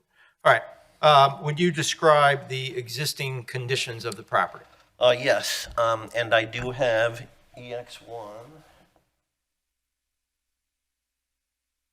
on the screen, and I'm going to put this back up again. Okay, and you're referring to the existing aerial plan? Correct, and it's labeled Exhibit A6. Yep. And Mr. Dissinger did a good job, but just a couple other items to put everyone's point of reference. Again, you see the existing golf course here. North is to the top of the plan. Marple Road, State Route 1028 is to the north, and Ellis Road has been discussed is to the south, State Route 1018. Again, the existing access, the parking lot at the corner of Ellis and Ardmore, and there is that existing maintenance access, kind of centrally located, which we'll talk about as well. And then again, it's an 18-hole golf course. We are going to talk about the rerouting and some of the restoration, and that bungalow facility, again, is at the very southeast of the property that's not being modified as part of this project. Okay, and Mark, just so you keep in the back of your mind, sir. As I listen to all these plans, I'm trying to gauge in my own mind how this would impact some of the residences, in particular Castle Rock, the homes along Ellis and other properties that abut the golf course's property. So that's sort of my calculus. So the people on Castle Rock, those that are adjacent to the golf course, their properties are elevated and they tend to have more of a sight line into this. I don't know what the height of the proposed facility is going to be in the middle, or if that would affect them at all. But, you know, we might point that out at some point during the hearing. Absolutely. All right, Brian, do you want to review the plan generally? And I think you're going to start out with what we've already identified as Exhibit A2, That is correct, the zoning plan? Okay. and also on the screen as well. So yes, again, this is a zoning plan presented by our office that show the proposed conditions and kind of three main components. The central area, again, as Mr. Dissinger's stated, that's the main golf operations, the new member facility, the new golf teaching center, a tee box for the driving range and the associated driving range. And then again, the new access that we're widening at the existing maintenance access and a new driveway to access those facilities. And then there's a 156 car parking facility for that. That's basically located center of the site. Just some reference points to some of the comments there. The buildings themselves are well over 600 feet away from Ellis Road. It's actually to the parking lot, to the first impervious surface, if you will. It's about 536 feet plus or minus. So again, you see those buildings are well into the site, both from Ellis and from Marple. The second location, kind of the southeast corner, again, was mentioned previously. Just move this over. So the turf care maintenance facility, again, a couple existing buildings that are there today, they'll be demolished, and the proposed new facility, basically in the same location. All the buildings, I don't have the height, but they are going to be all in accordance with the ordinance requirement of less than 35 feet. And again, we'll be providing some screening around these new buildings as well. All right, Mr. Gunn, let me just stop you there. I'll ask you to take the PowerPoint to Exhibit A9, which is a computer-generated image of the golf maintenance facility. Good time to pull that up. That's the middle. Go to that one. Yep. Yes, All right, there we go. Could you describe that Exhibit A9 for the board? Yes, so that's an architectural computer generated of the turf care facility I just mentioned. This is looking, if you see in the upper right corner of the screen there, we don't have a board for this. That's the bungalow. So Ellis Road is on your right-hand side. So this is kind of looking to the left of the facility, looking eastward at the proposed turf care facility. Okay, so they're showing a lot of landscaping around there. It's the intention of the applicant to landscape around there? That's correct. Okay, and the existing condition is such that there's landscaping around there? That's correct, yes. Okay, and that's partially because it's in the middle of the golf course and the club doesn't want their members seeing the golf maintenance facility, is that right? Correct. All right, but it also serves as a buffer, a visual buffer for the residents that are on the, what side of the course? That's the east side? Eastern side, correct. Okay, so on the other side of the first hole. Correct. Okay, all right, so that whole area will be buffered, all right. All right, and since we're doing that, why don't you turn to Exhibit A8, the prior slide, and identify that, describe that for the board. So this is, again, the central located member facilities, if you will. This is kind of looking behind them, looking out towards Ellis Road. So the building, to the bottom of this slide, and I apologize, you folks, you're looking behind me. That is the member facility there. You kind of see the turnaround, and then the driving range on the right, and the building, to the top of the driving range is the learning center. And then you see the 156 car parking field that I mentioned. And then the driveway you kind of see extends off, and that heads down to Ellis Road. Okay, so again, these buildings are several hundred feet from Ellis Correct. and Marple? Yes, these would be approximately, well, 600 feet from Ellis, and I don't have I do have the dimension, approximately 387 feet, not even from Marple, but from the closest property residential. So from Marple, it's probably closer to 400 or 500 feet. And that's the member facility. Okay, all right. So having done that, why don't we go back to some aspects of the plan, Exhibit A2. I think you've described the building locations, ingress, egress, parking. How about public sewer and water? Is that going to service the property?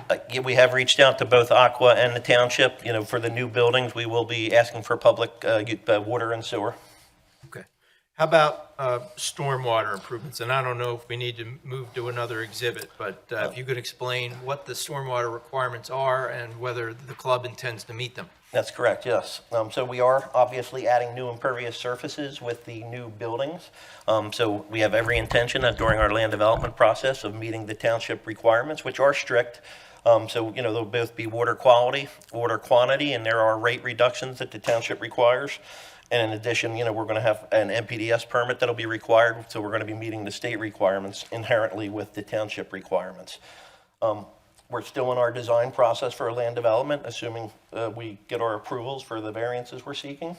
Some of the things we're looking at, again, for the main facility, the center located facility will be collected, normal pipes and catch basins to a subsurface stormwater basin where we're, designed for infiltration. If we get it, if we don't perk, we'll, look at alternatives, water quality measures. But again, that'll be treated and then piped back into the existing stream facilities that they go today. There was a question about overland flow. We don't anticipate any overland flow from any of the pipe discharges. All the pipes, any of the new collection systems will either be going to a pipe system that's there today and or into the streams that are on site. For both facilities or just? Yes, for both, correct, yes. I don't see any stormwater for that one. There's not stormwater shown on these plans. But I mean, I don't know about any existing stormwater piping. There's some drainage in through the existing site today that leads to the streams. Not surface water, but you're talking about drainage past, but not surface water. There's some catch basins and things like that in the existing turf care facility and drainage pipes. I'm more concerned about outletting, whether or not it would flow over steep slopes. No, again, we anticipate to collect everything, through pipes and catch basins, connect to the existing drainage system or pipe it to the existing stream facilities. We don't anticipate any overland flows. Thank you. All right, Mr. Conlon, how about you just pull up or maybe magnify Exhibit A2 and just review briefly the zoning compliance chart, area and bulk? Yes, I gotta pull out my blow up. My eyes aren't great. So, yes, again, on A2 there, in the upper right corner, we do have our zoning compliance chart. A couple of things we did want to mention. Again, building coverage, we are adding some new facilities. The existing buildings on site are only at 0.4%. We're proposing about 0.8% building coverage. As you can see, again, it's 127 acres. There's minor building coverage, so we're well within the limits there. And then again, I just reiterate the setbacks. We're certainly, again, nothing is near the frontage of the roads or the side setbacks. We're well into the site with the new proposed facilities. And an impervious surface, we are adding impervious surface, I mentioned, that we will treat for stormwater. And again, just to put it in perspective, we're permitted up to 40% maximum for this site. The existing site's about 3%, and with our proposed building, we're only going up to about 5.1%. So we're well below what's permitted, and again, we're going to treat all the new surfaces for any stormwater or soil erosion, in typical land development design. Okay, thanks. All right, so let's just touch on the need for the zoning relief. First, we're asking for a special exception of variance for the work that we're doing within the steep slope. So I think I mentioned earlier, steep slope is what, 15 to 25? Steep slope, that's correct. Okay. And a very steep slope is anything that's Greater than 25%. All right, okay. All right. Yeah, okay. So I think you're moving to what we have marked as Exhibit A5. That's the steep slope disturbance plan, or is that the steep slope plan? Steep slope plan A4. All right, so that is A4. Would you describe Exhibit A4 to the board? Yes, so in reviewing the ordinance with the steep slopes and very steep slope requirements, as just mentioned, we computer generated this color plan that shows those areas on the site. Again, we believe this is conservative, because they're kind of little spot areas. We're not your traditional steep slopes, which are like a hillside or something of that nature. But again, you see the two colors on the plans here. The blue represents the steep slopes, 15 to 25%, and the orange is the greater than 25%, very steep slope, as defined by the ordinance. Okay, and again, this is just basically a map. This isn't what you're disturbing. This is just identifying every steep slope and every very steep slope in the 127 acres. That's correct. All right. So in showing where we're disturbing, should we move to Exhibit A5? Excuse me. This is, yes, Exhibit A5, steep slopes disturbance plan. Okay. And would you explain to the board what that plan tells them? So again, as part of, the heavy dash line represents what we anticipate will be disturbed areas of the site. And again, you see the biggest one right in the center of the site, again, with the new facilities, the new driving range and things like that, which will be graded out. And again, the majority, there's not many steep slopes in there. You see pockets of the blue and the orange throughout, and those areas will be disturbed. And then, Before you move Oh, on, I'm just sorry. flip to the next slide so you get the correct slide up. sorry about that. Yeah, okay. All right, so you were saying the dashed lines are the areas of disturbance. So when the construction happens, that's where they're going to be. Correct. And again, I mentioned the bigger ones, the big building sites, as I'll call them, I mentioned in the center. And then again, the turf care facility, which you see there's minimum slopes in those areas where we're proposing the building sites. And then scattered throughout, this is part of the golf course restoration where they'll be redoing some greens and things of that nature. And again, we were conservative in these depictions to cover as much as we think. We made the greens a little bigger and things like that to, give ourselves a fluff factor of the conservative nature for the proposed slopes that we're going to disturb. Okay, and some of these steep slope proposed disturbances are there already, they're man-made steep slopes as a result of, if you want to explain why they're man-made steep slopes, what I mean by that? Yeah, we believe a lot of them are man-made. Again, the existing greens were contoured for an existing green, traps, sand bunkers, things like that. And again, we're doing similar things to reshape them. Not all of them are man-made, but we believe a lot of the golf course, the slopes that we're disturbing have been man-made slopes. Okay, and when you say you're redoing the bunkers and redoing the greens, if you maybe just give them a little more detail about how does that happen? I'll consider it not major earthwork, but kind of shaping the greens, minor grading, I think is the best way to describe it. Minor earth disturbance for those areas. Okay, all right. So they're disturbed, and then they're essentially a bunker is replaced, and there was a bunker there. It's reshaped, and it's turned back into a new bunker. Correct. And again, the anticipation when you disturb it, you'll uncover the soil. It'll be an earth disturbance, and we plan on vegetating it immediately to stabilize the site it's in its new condition. Okay. And is there any other particular steps that you intend to take to avoid erosion and runoff? Typical, again, and we'll have to go through, besides the township, of course, the conservation district, typical soil erosion measures for the slopes, whether it be silt socks, silt fence, super silt fence. Again, we're certainly going to pay attention to the streams that run through the site, any sensitive areas and things like that. But all the normal soil erosion and sediment control practices will be practiced here as part of our land development plan. Okay. And then would you explain the need for both a special exception under section 182-720C and also a variance from section 154A? Are they similar?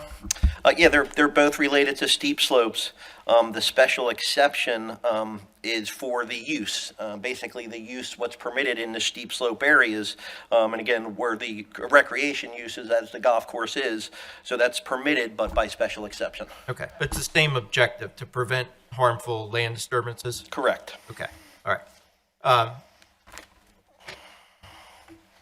Okay, and then will you explain under 154A, what do you mean when I think you used 18% of the steep slopes and 5% of the very steep slopes? Could you give them a little context of what that means? Yeah, so 154A is called slope control in your ordinance.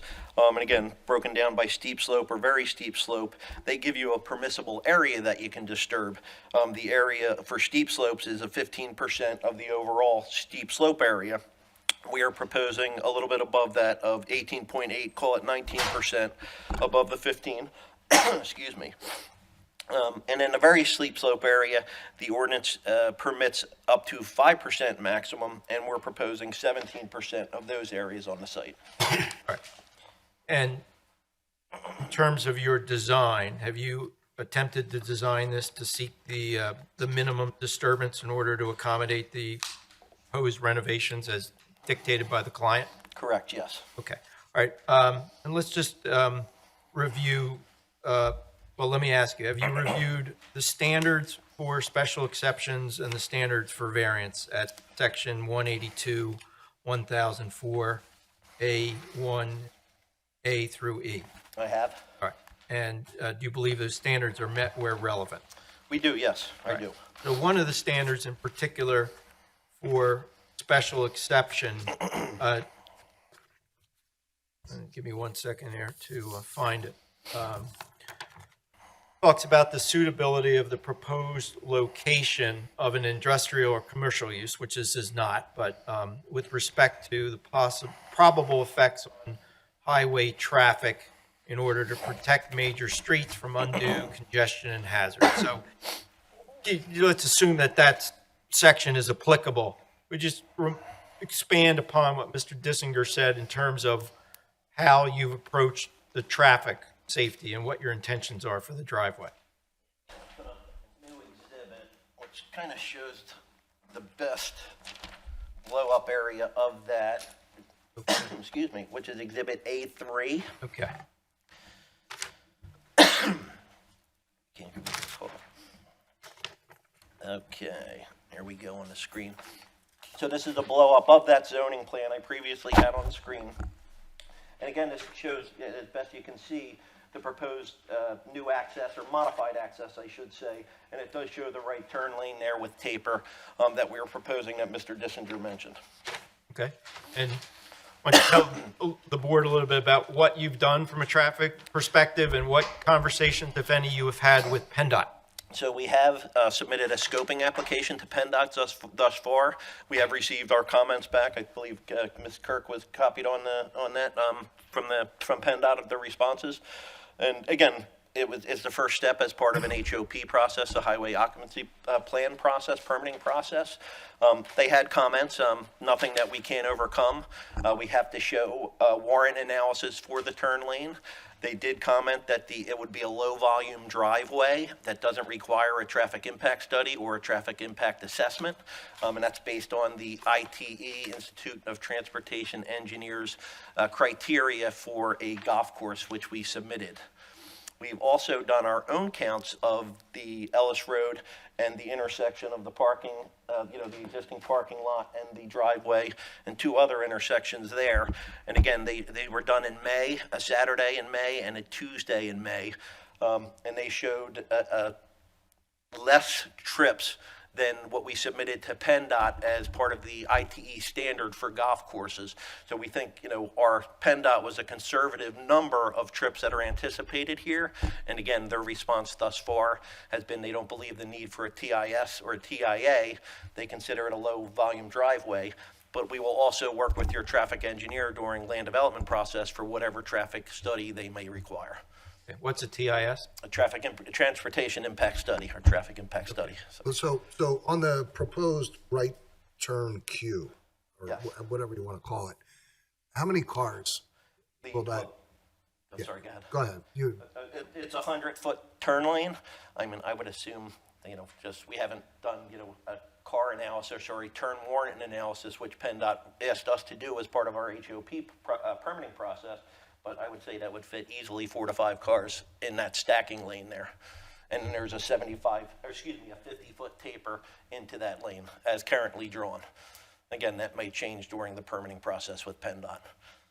But those cars wouldn't be stopping, they're just slowing down to make a right. That'll be that's correct. It'll be a free movement into the site. Okay, all right.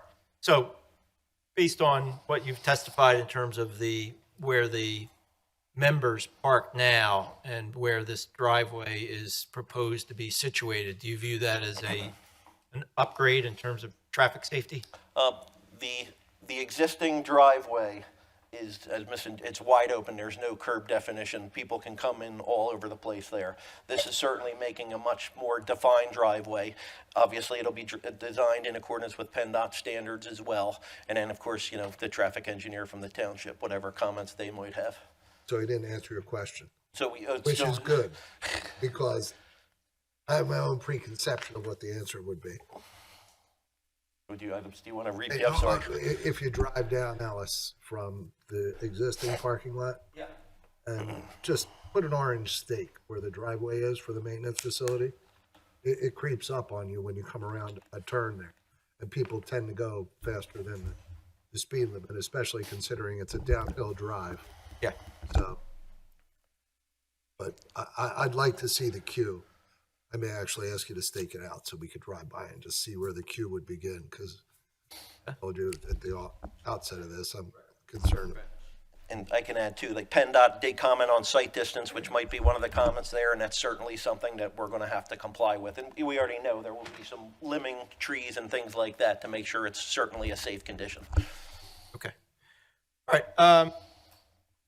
Mr. Conlon, as a professional engineer, having studied the property, existing conditions, the other details to which you've just testified, do you have an opinion as to whether or not standards for special exception for steep slope variance or steep slope disturbance and variance standards are met where relevant? We believe so, yes, I believe so. And do you have an opinion as to whether or not proposed development would have any adverse effect on the health, safety, or general welfare of the residents of Haverford Township? I do not believe so. Okay, all right. Mr. Chairman, that's all the questions I have for this witness. Questions? Ed? Yes, if you could elaborate on my previous question, which was regarding DEP and your pre-application meeting and who you met with. Yes, we met with Randy Brown from DEP, Zoom. We didn't meet in person, we had a Zoom call. A lot of folks on it from DEP and from our side. I forget when it was. If I had to guess, I want to say it might have been in April. I could be wrong on that. Earlier this year. We discussed the project at the time. There are, again, there's one, I believe one by minute. Right near our turn lane, there actually is a little wetland there. And then actually, as you see on this plan, you can see it on the plan on the screen, you can see the streams, or streams, not wetlands, that are located little fingers throughout the site, here. And then there's piped under that driveway. And then again, another stream that heads down towards that pond that was mentioned that we'll be filling in, and then ultimately off the site. So those areas, we talked about the permitting process that would be required with DEP. We anticipate, again, we haven't formally submitted. We had our pre-app meeting. We're working on our design plans now. We anticipate all general permits, stream crossings, and things of that nature. Probably couldn't get well, you're still going to create a stream down to where you fill in the pond. Oh yeah, well, I'm getting to that. Yes, yes, the stream crossing general permits, and the pond is, and I forget the exact name, and I apologize. It's a stream restoration. There's some permit that Randy guided us on, actually gave us input on. Okay. Some kind of restoration type. And actually, there were 4 returning it to the natural stream as compared to the pond. Okay. So yeah, but all those general permits will all be rolled into this one permit. That's correct. The other question I have in that regard is I see the stream channels, but if I'm not mistaken, I believe there's another stream that comes over from the opposite side of Ellis Road. I don't see where that comes into this. There is near our driveway. There is a pipe that discharges right near the driveway. We have all that marked out. It might not be shown on this plan, but we do have all that information. So, but your filling of steep slopes in that area will not impact that culvert? We'll be modifying all of that as part of our DEP permitting. Okay. Gotcha. Now, how would you describe the impact on steep slopes? Would you, I'm assuming that these are not all going to be eliminated because you're doing minor grading around these holes. So there's still going to be slopes. Yeah, I anticipate that. I mean, I can't say what the grade, like a tee box, for example, it'll be flat, that area, and then, graded down to tie into those steep slopes. So you're kind of massaging the existing steep slope. That's what I mean. It's minor earthwork is how I look at it. Okay. The only couple that I have the questions on was, is the area about the pond, the big steep slope, that part of a larger steep slope that you're not touching. But you're flattening it. Are you going to be flattening it out with your retaining walls in those areas? Very possibly. Okay.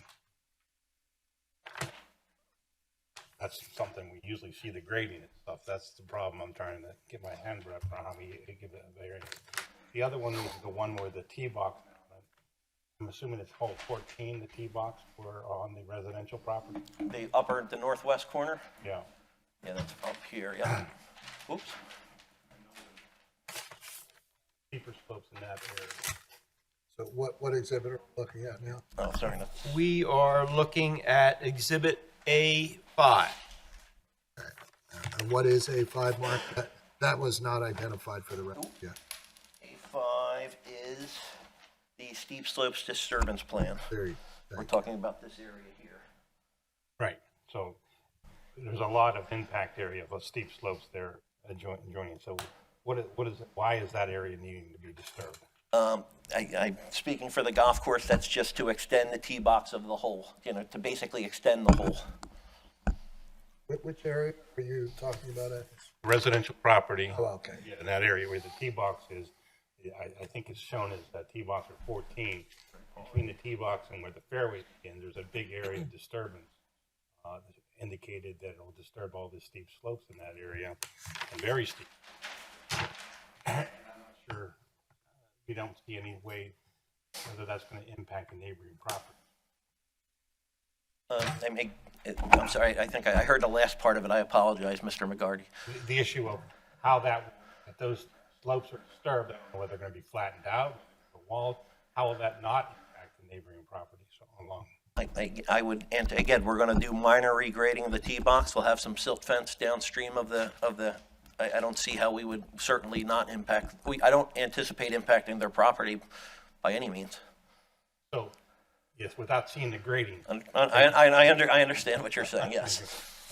I guess another question, the final question, makes it a little harder.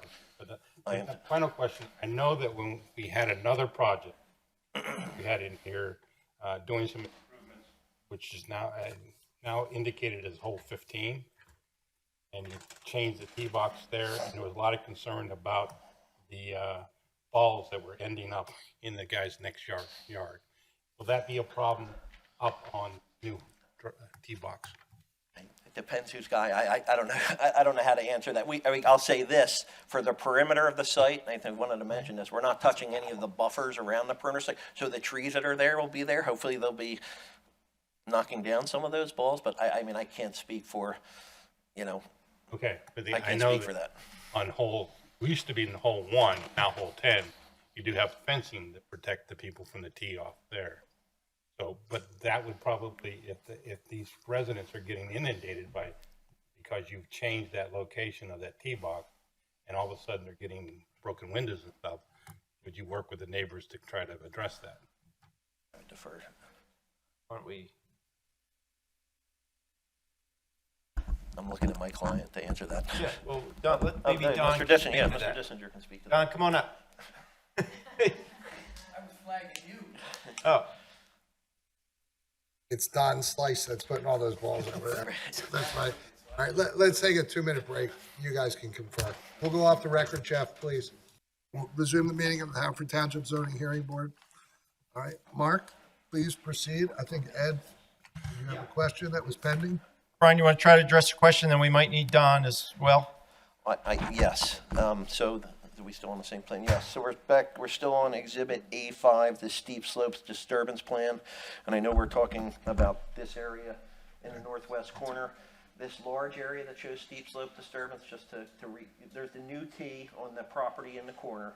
And then there's an area here where there'll be additional tees and just minor regrading and whatnot. The comment And about. Brian, just stop. There's Yeah, please. tees there now. Correct. In that area that's circled. That's correct, yes, Oh. yes.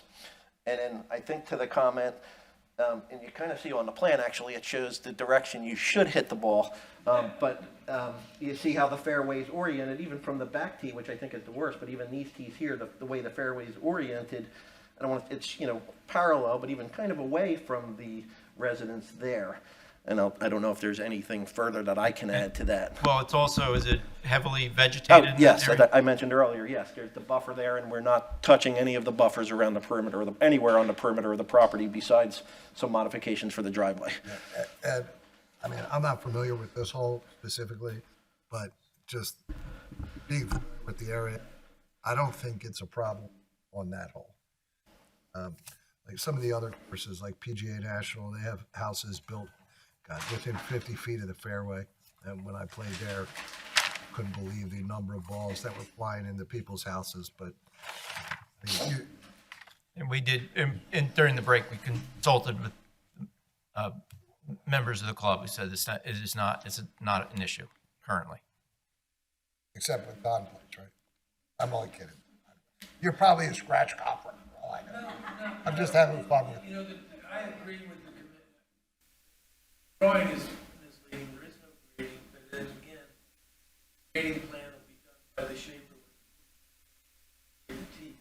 Go there today, there's like a long land bridge beyond it, and then there's a retaining wall where the old house was built, already staked out. Variants exist, but they're gonna have to shade the roof around it, and it will influence the steep slope like we're saying. Buffers remain the same.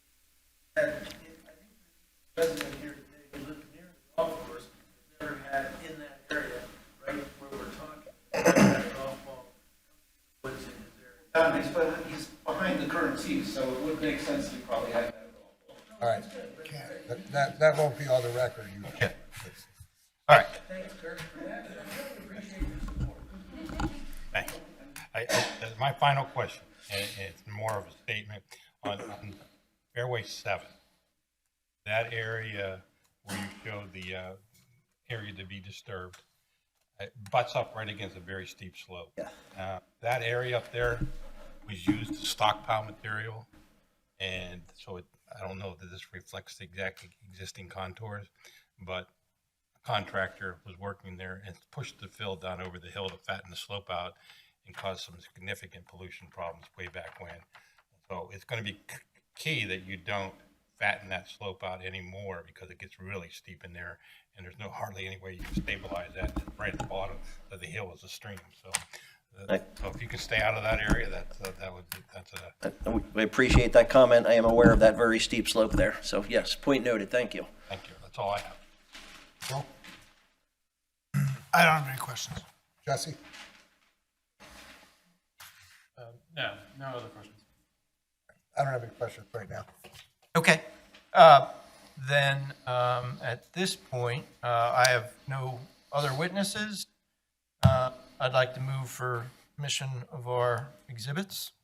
Let's go over them real quickly, Mark. We have A1 is 2 deeds. A2 is the Langen zoning plan. Yep. I don't have a 3 or 4. 3 was the second page of the zoning plan. Oh. Where's the steep slope? I think that was 5. No, that's a steep. Four's existing steep slope. 4 is. Thanks. And 5 would be the Steep slope disturbance. 6 is the existing aerial. Yeah, 6 is the steep. That's okay. We don't have to put it on the record, Arlene. What do you have, a 7? Zoning aerial plan?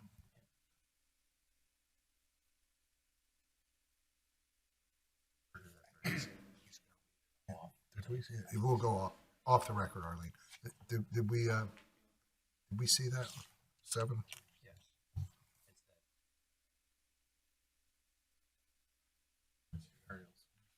2 areas. 8 is the CGI Golf Operations Center. 9 is the CGI Turf Maintenance Facilities. What's 10? The bungalow photo of the horses out front, we didn't show that. It's in the package. Oh, all right.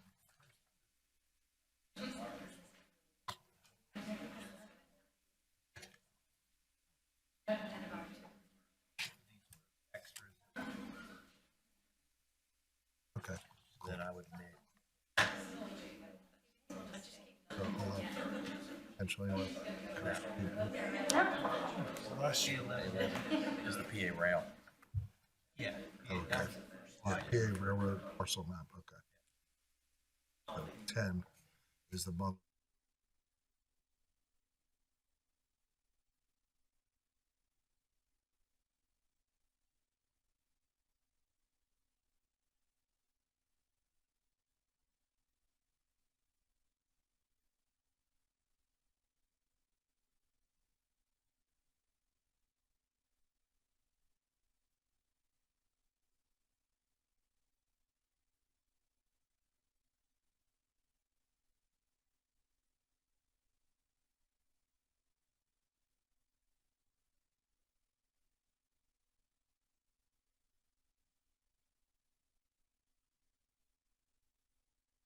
All right, so for the record, exhibits A1 through A9 are admitted. A10 was not referred to during the hearing, so there's nothing to admit for A10.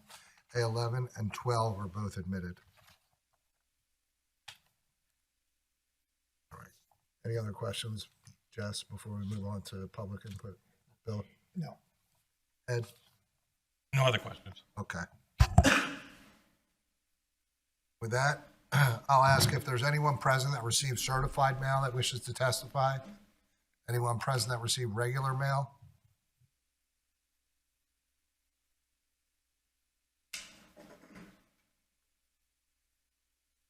Please raise your right hand. You swear to tell the truth, the whole truth, and nothing but the truth, so help you God? I do. And your full name and address for the record? Steve Young, 22 Castle Rock Drive, Havertown, Pennsylvania, 19083. What would you like to tell us, Steve? I'm not sure of the quite protocol of this, so I have three concerns I'd like to bring in front of the board. As being a longtime resident, I've been in Castle Rock for 17 years. First is the pond situation down on Ellis Road a couple years ago. The house at 1 Castle Rock, I'm at the top of the cul-de-sac, so my front door is Castle Rock, my back is Darby Creek Road, but I'll address that in a second. But anyway, 1 Castle Rock, there's a culvert or a pipe that goes under Castle Rock, connects the creek coming off the golf course, handling stormwater management. And we got a good nor'easter, and basically the water coming off the golf course was so much that the pipe couldn't handle it, and it backed up, and it literally eroded 1 Castle Rock's lawn so much that it almost looked like a sinkhole. It was like a 30, 40 yard cut out of their front yard because this pipe couldn't handle it. My concern is going forward, stormwater with how they handle that, if the pond is gone, or going forward with steep slopes, or, does it even come further and deny us access to our road? Because that's, in essence, the pipe that goes under Castle Rock. So that's my one concern. 2 is, I live at 22 Castle Rock, like I said. My front door is Castle Rock. My back, I have basically 2 acres, and my back is Darby Creek Road. But adjacent on my one property is Terra Alta, which is Larry Todd Sr.'s house and Larry Todd Jr.'s house down on Darby Creek Road. And there's a pipe that comes off the golf course presently into my yard that comes off the golf course underneath the old railroad tracks. Now, I've always called this hole number 5, 6, or 5, right? And that's going to be 14 now, I believe. You guys can back me up. But there's a pipe that comes off of that steep slope wooded area, kind of in that niche in the middle of the hole. And it goes underneath the old railroad tracks and then opens into my property. And in a good storm, we get a pretty good flow of water coming off the golf course, going down to Darby Creek Road, and then I guess dumping into Darby Creek. I mean, it moves pretty good. So my concern is, how much would that increase going forward? And then I don't even know the legalities of a pipe coming off of someone else's property into my property. I don't even know that. You guys could answer that. What's the legalities of that? So those are basically my 3 concerns. Actually, if you not only as what happened to 1 Castle Rock, sometimes that pond also will shut down Ellis Road. It floods so much out into Ellis Road that in a good storm it closes Ellis Road. So again, I don't know what that looks like going forward, but those are my concerns. Any questions? So that last one was your third one? So my third is, I'm sorry, my first would be Castle Rock access. 2 is the pipe that comes off of Marion into my house and then my property. And then what would be, the third would be, how would that be changing that pipe coming off? How much more flow would be coming towards our property? Okay. Any questions for Steve? Jesse? No. Bill? No. Ed? Okay. No. Thanks, Steve. So, Mark, you heard his questions. Maybe Brian can address the pipe. I mean, it could be a private matter that shouldn't be discussed at the zoning hearing, but Sure. We do know there are two pipes that leave the property. I think the gentleman mentioned both of them, one kind of centrally located on the western side and then one closer down to the southwestern corner. The one in the middle, I'll say there's very limited work being done there. We don't anticipate any change, but again, as I mentioned, anything that we are doing, we would be reducing the flows based on the township ordinance for stormwater management, and that goes basically for the entire site. We're required to reduce our flows and provide water quality. Can I? Go ahead, Ed. The issue of the pond, maybe you could speak to that it doesn't provide any stormwater retention. That actually, thank you, I was going to mention that. That pond today is for irrigation purposes for the golf course. It's not a stormwater management pond. He mentioned about overflowing. I can't speak to that, but I know there are some storms that obviously are much larger than the storm events that we design stormwater management facilities for by law. But again, from a stormwater management perspective, by removing that pond, we're replacing an irrigation system in the center of the site. But again, it's not providing any stormwater management functionality, but we will be providing stormwater management for all our new design.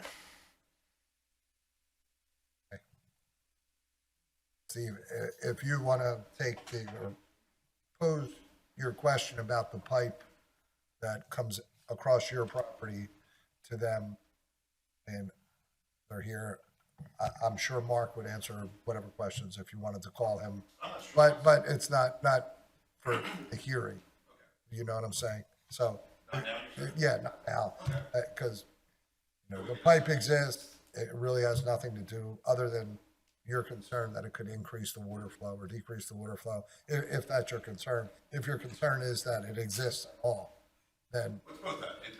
Again, I bought the house, it was there, it does come off, it's designed as well off the golf course. Steve, does it run across the surface of your property? No, sorry. It starts on their side, there's a steep slope, kind of a ravine in that little cutout area of 14. There's a ravine down in there, and it comes through that at grade level, goes underneath the old railroad tracks, comes out, and it's probably 3 or 4 feet off the ground at my property, and then runs into basically a creek bed that it's created. It's created its own creek bed that then takes it down to a holding culvert between my house and Larry Todd Jr.'s house on Darby Creek Road, and then goes underneath Darby Creek Road and then into Darby Creek. The pipe does come into my property and does take soil off my property. Present. Good. Any other questions? You guys good? Yep. Ed, you good? Yes. All right. Any other residents that received certified mail? Any residents that received regular mail? Any other residents of Haverford Township, please come forward. Please raise your right hand. Do you swear to tell the truth, the whole truth, and nothing but the truth, so help you God? I do. And your full name and John address? Kirk Lunty, 340 Ardmore Avenue, Ardmore, Pennsylvania. You're gone too fast, John. John Kirk Lunty, Luntey, 340 Ardmore Avenue, Ardmore, Pennsylvania, 19003. I've been a resident of Haverford Township for 32 of the last 44 years. I've been a member of Marion Golf Club for 43 last year. So I've been here a lot longer than all but one of the other colleagues and friends that are back there with me. I wouldn't be here tonight if the club had shared any of this information with us, but they did everything they could to keep the members from knowing about this. You should also be aware that members of the township called today and asked what was going to be covered. It was significantly less than, they were told it was just the runoff and the T area. Clearly, we've discussed a lot more about this new plan today than just that, and there would have been a lot more residents here that are interested in what's going on. I have a lot of things, and I would like to somehow be requested to be notified of any further zoning hearings on this project. I'm on Ardmore Avenue. I'm impacted by cars going back and forth all the time from the east course to the west course. So I should be an interested party in this as far as I know. I'm right across from the Wheeler property that became part of the east course property. John, what was your house number? 340. 340. And John, just so you're aware, Our agendas are all public and they're posted to the township website. I understand that it was posted 2 weeks ago. Certified mail is sent to, Okay. you know, there's Is there an email list or? there's an area with of properties within a certain area or distance to the subject property, not just Marion, but any zoning case that receives certified mail. Okay. And there's a little broader area that receive regular. Okay, I didn't even get it when we were when you did stuff to the Wheeler property, but that's okay. Just 2 quick things I would point out today, and then for some of the future hearings, I'm gonna come back and talk to you about more.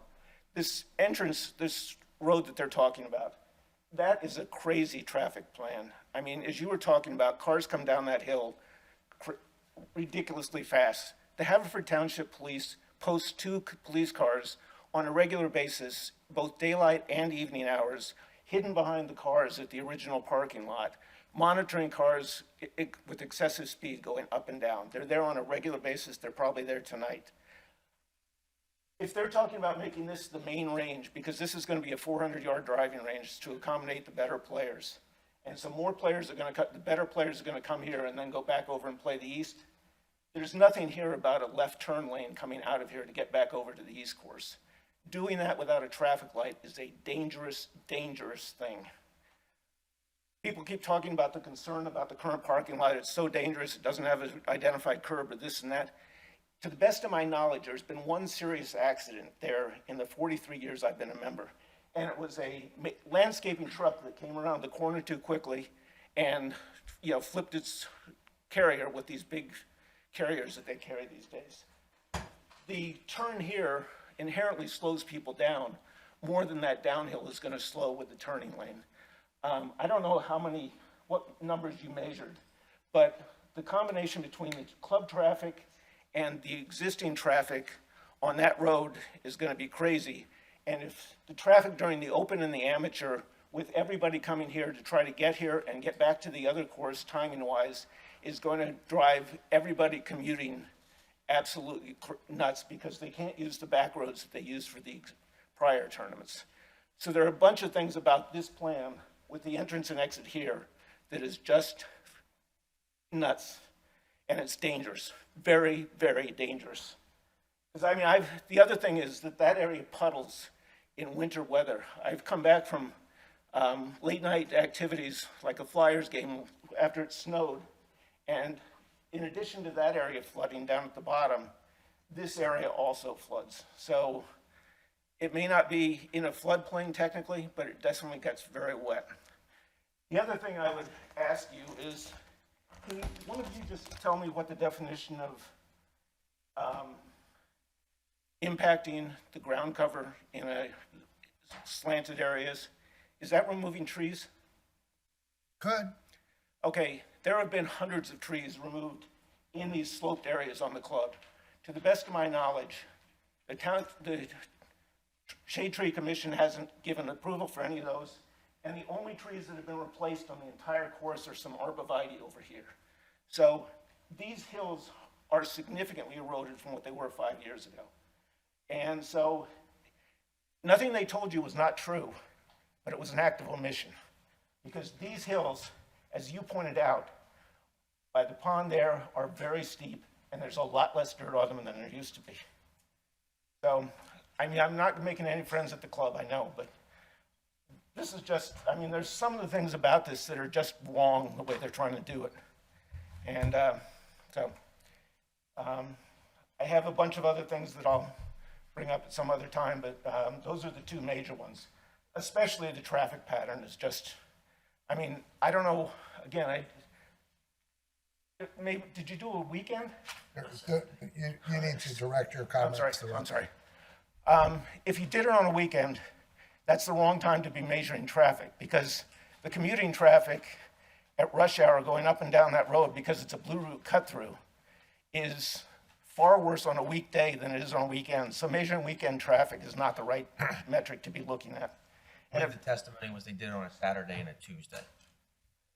Okay, well, two days is not a big enough sample. And especially, I mean, if you put a light in there, that's better. I mean, at least a light, and if you put a signal sign up above that says that there's a light coming up, that might be the right answer. But people are going to get killed coming out of here making a left turn to go up the hill. Because it just isn't enough visibility. It isn't enough visibility coming from the right, and it certainly isn't enough visibility from the left. With the speed that, I mean, what's that? I'm sorry. I don't know what the slope of that hill is, but it's got to be at least 20%. And the braking on that is just crazy. So, you know, a similar slope, if you want a similar example, the slope going downhill on Ardmore Avenue, just before you go up over the railroad tracks, there was a maintenance vehicle that was on the roadway, and the car was coming down Ardmore Avenue so quickly that it couldn't stop and hit the maintenance vehicle right around the time of the open. So that slope is not insignificant. So, thank you for your time. Good luck with it. Any questions for Mr. Lunty? Jesse? No. Bill? No. Ed? Can I just clarify that will this record go through the planning commission for land development at some time? Yes. Yeah, they have to do a full land development plan, I think. So most of those issues that you were bringing up, I believe, would be more appropriate for the. Okay. Yep. Now, Again, it was tough to tell. and Mr. Lunty, I have to ask Mr. D'Amico if he's got any question Okay. for you. Do you have any questions? Okay. Okay. Thank you. Thank you. Anyone else that received regular mail? Any other residents? Please come forward. Please raise your right hand. Swear to tell the truth, all the truth, and nothing but the truth, so help you God. I do. And your full name and address, please. David Summers, Somers. The address is 114 Terra Alta Circle, Haverford Township, Pennsylvania. And what would you like to tell us? So I just have one question about 110. Is the existing driveway that is there, is that staying? So pose your Sorry, question. they know the answer, but yeah. But we don't want to have, we don't tolerate adversarial. No, yeah. You know, back No, and this forth isn't adversarial. I don't. No, in this room, but it could. So we ask that you pose your questions to the board. Sure. And then I'll look at Mr. D'Amico and ask him to answer them through the board. Yeah, sure. There's an existing driveway from 110 from the old house, and I was just wondering if that's staying, if they're still using that as an access, what the status is going to be of that. Okay, good question. And what other comments or questions do you have? I mean, my only other comment is just sort of, like I'm 114, so moving the tee box, not a big deal. Just hopefully it results in more golf balls in the backyard. I mean, golf balls never hit my house before. I've seen, a couple in the backyard before, but it doesn't look like it from what I've seen. But that's my only concern going forward from what I've seen so far. Okay, thank you. If that's all you have, you can have a seat. Okay, sure. And Mark?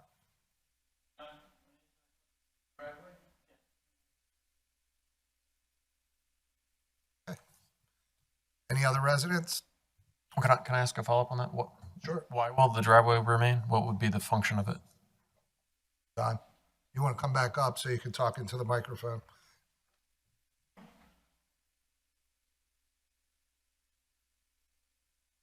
It just provides additional access to the property should it be needed for any condition, whether it would be to remove something, a downed tree. It would just make things easier in terms of crossing the golf course.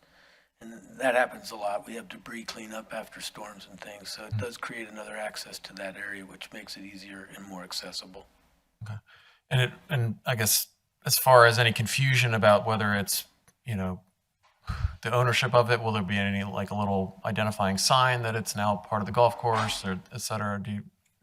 I'm not sure we made that determination yet, and as we get through the land development final design, I think the idea, knowing Marion pretty well, we're probably not going to put anything there, and it'll be pretty quiet and remain basically similar to what we have on the east course along the 7th hole coming in off of the Golfview Manor. There's a little emergency gate there that's used occasionally. It's something like that, but not identified as an access. Would, since the property won't have a house, so it's not like, it's supposed to look like it's still a residential property.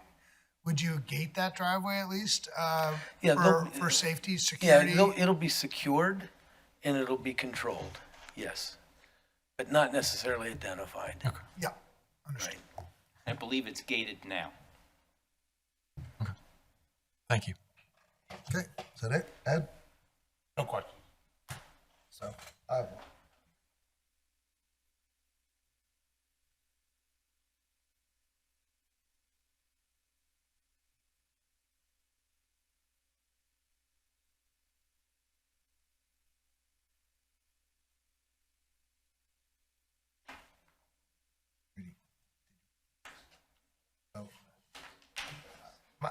Our solicitor is advising me that in order to answer the question I have for him, we need to take a break and go into the caucus room.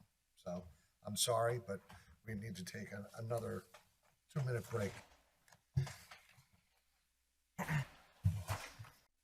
Resume the meeting of the Haverford Township Board. So I would ask the zoning members, do you have any additional unanswered questions? Or any additional questions? No question. Jesse, Bill? Just one thing I wanted to clarify. In the description for this matter, it talks about the West Course hole number 13 as the tee box. It's the 14th hole, right? Okay. Ed, any other questions? No other questions. All right, and we've received all public input. With that, we'll close the record on this case, unless, Mark, you have something else to add? I do not, thank you. Okay. So the record is closed. I would ask, Ed, are you prepared to vote? Oh, yes. Bill, are you prepared to vote? I am. Jesse, are you prepared to vote? I am. Bill, would you please take this decision? Yeah, with respect to case Z23-19, Marion Golf Club, owner of 300 Ellis Road and 110 Terra Alta Circle, I would vote to grant the requested variances,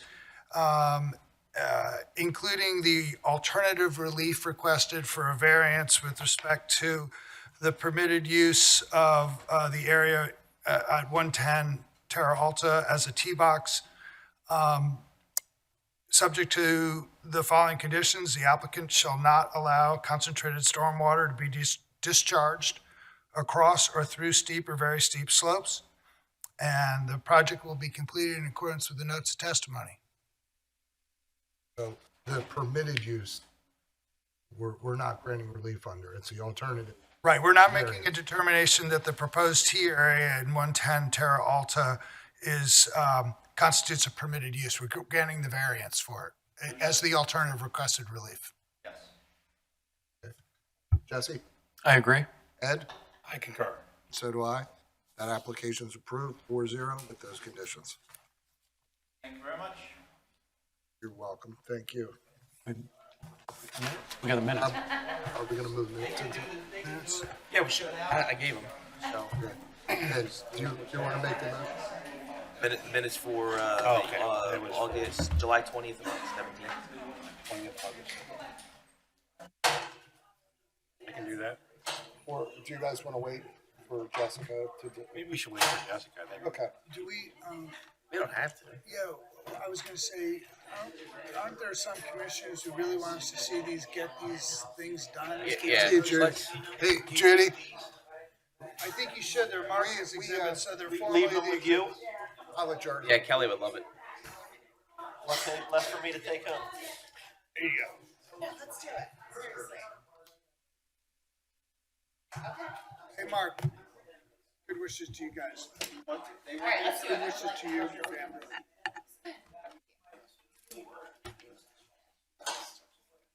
So are we gonna move the minutes or no? Yeah, I think we should move minutes for And they're from, August 17th and July 20th. oh, I wasn't at July 20th. All right, well Oh, then, yeah. then let's. Yeah. just to see what the ramp. Yeah. You know what? Let's adjourn. So we'll hold. We will. Yeah, we'll pass the minutes next time. Adjourn the meeting. All right. We are adjourned.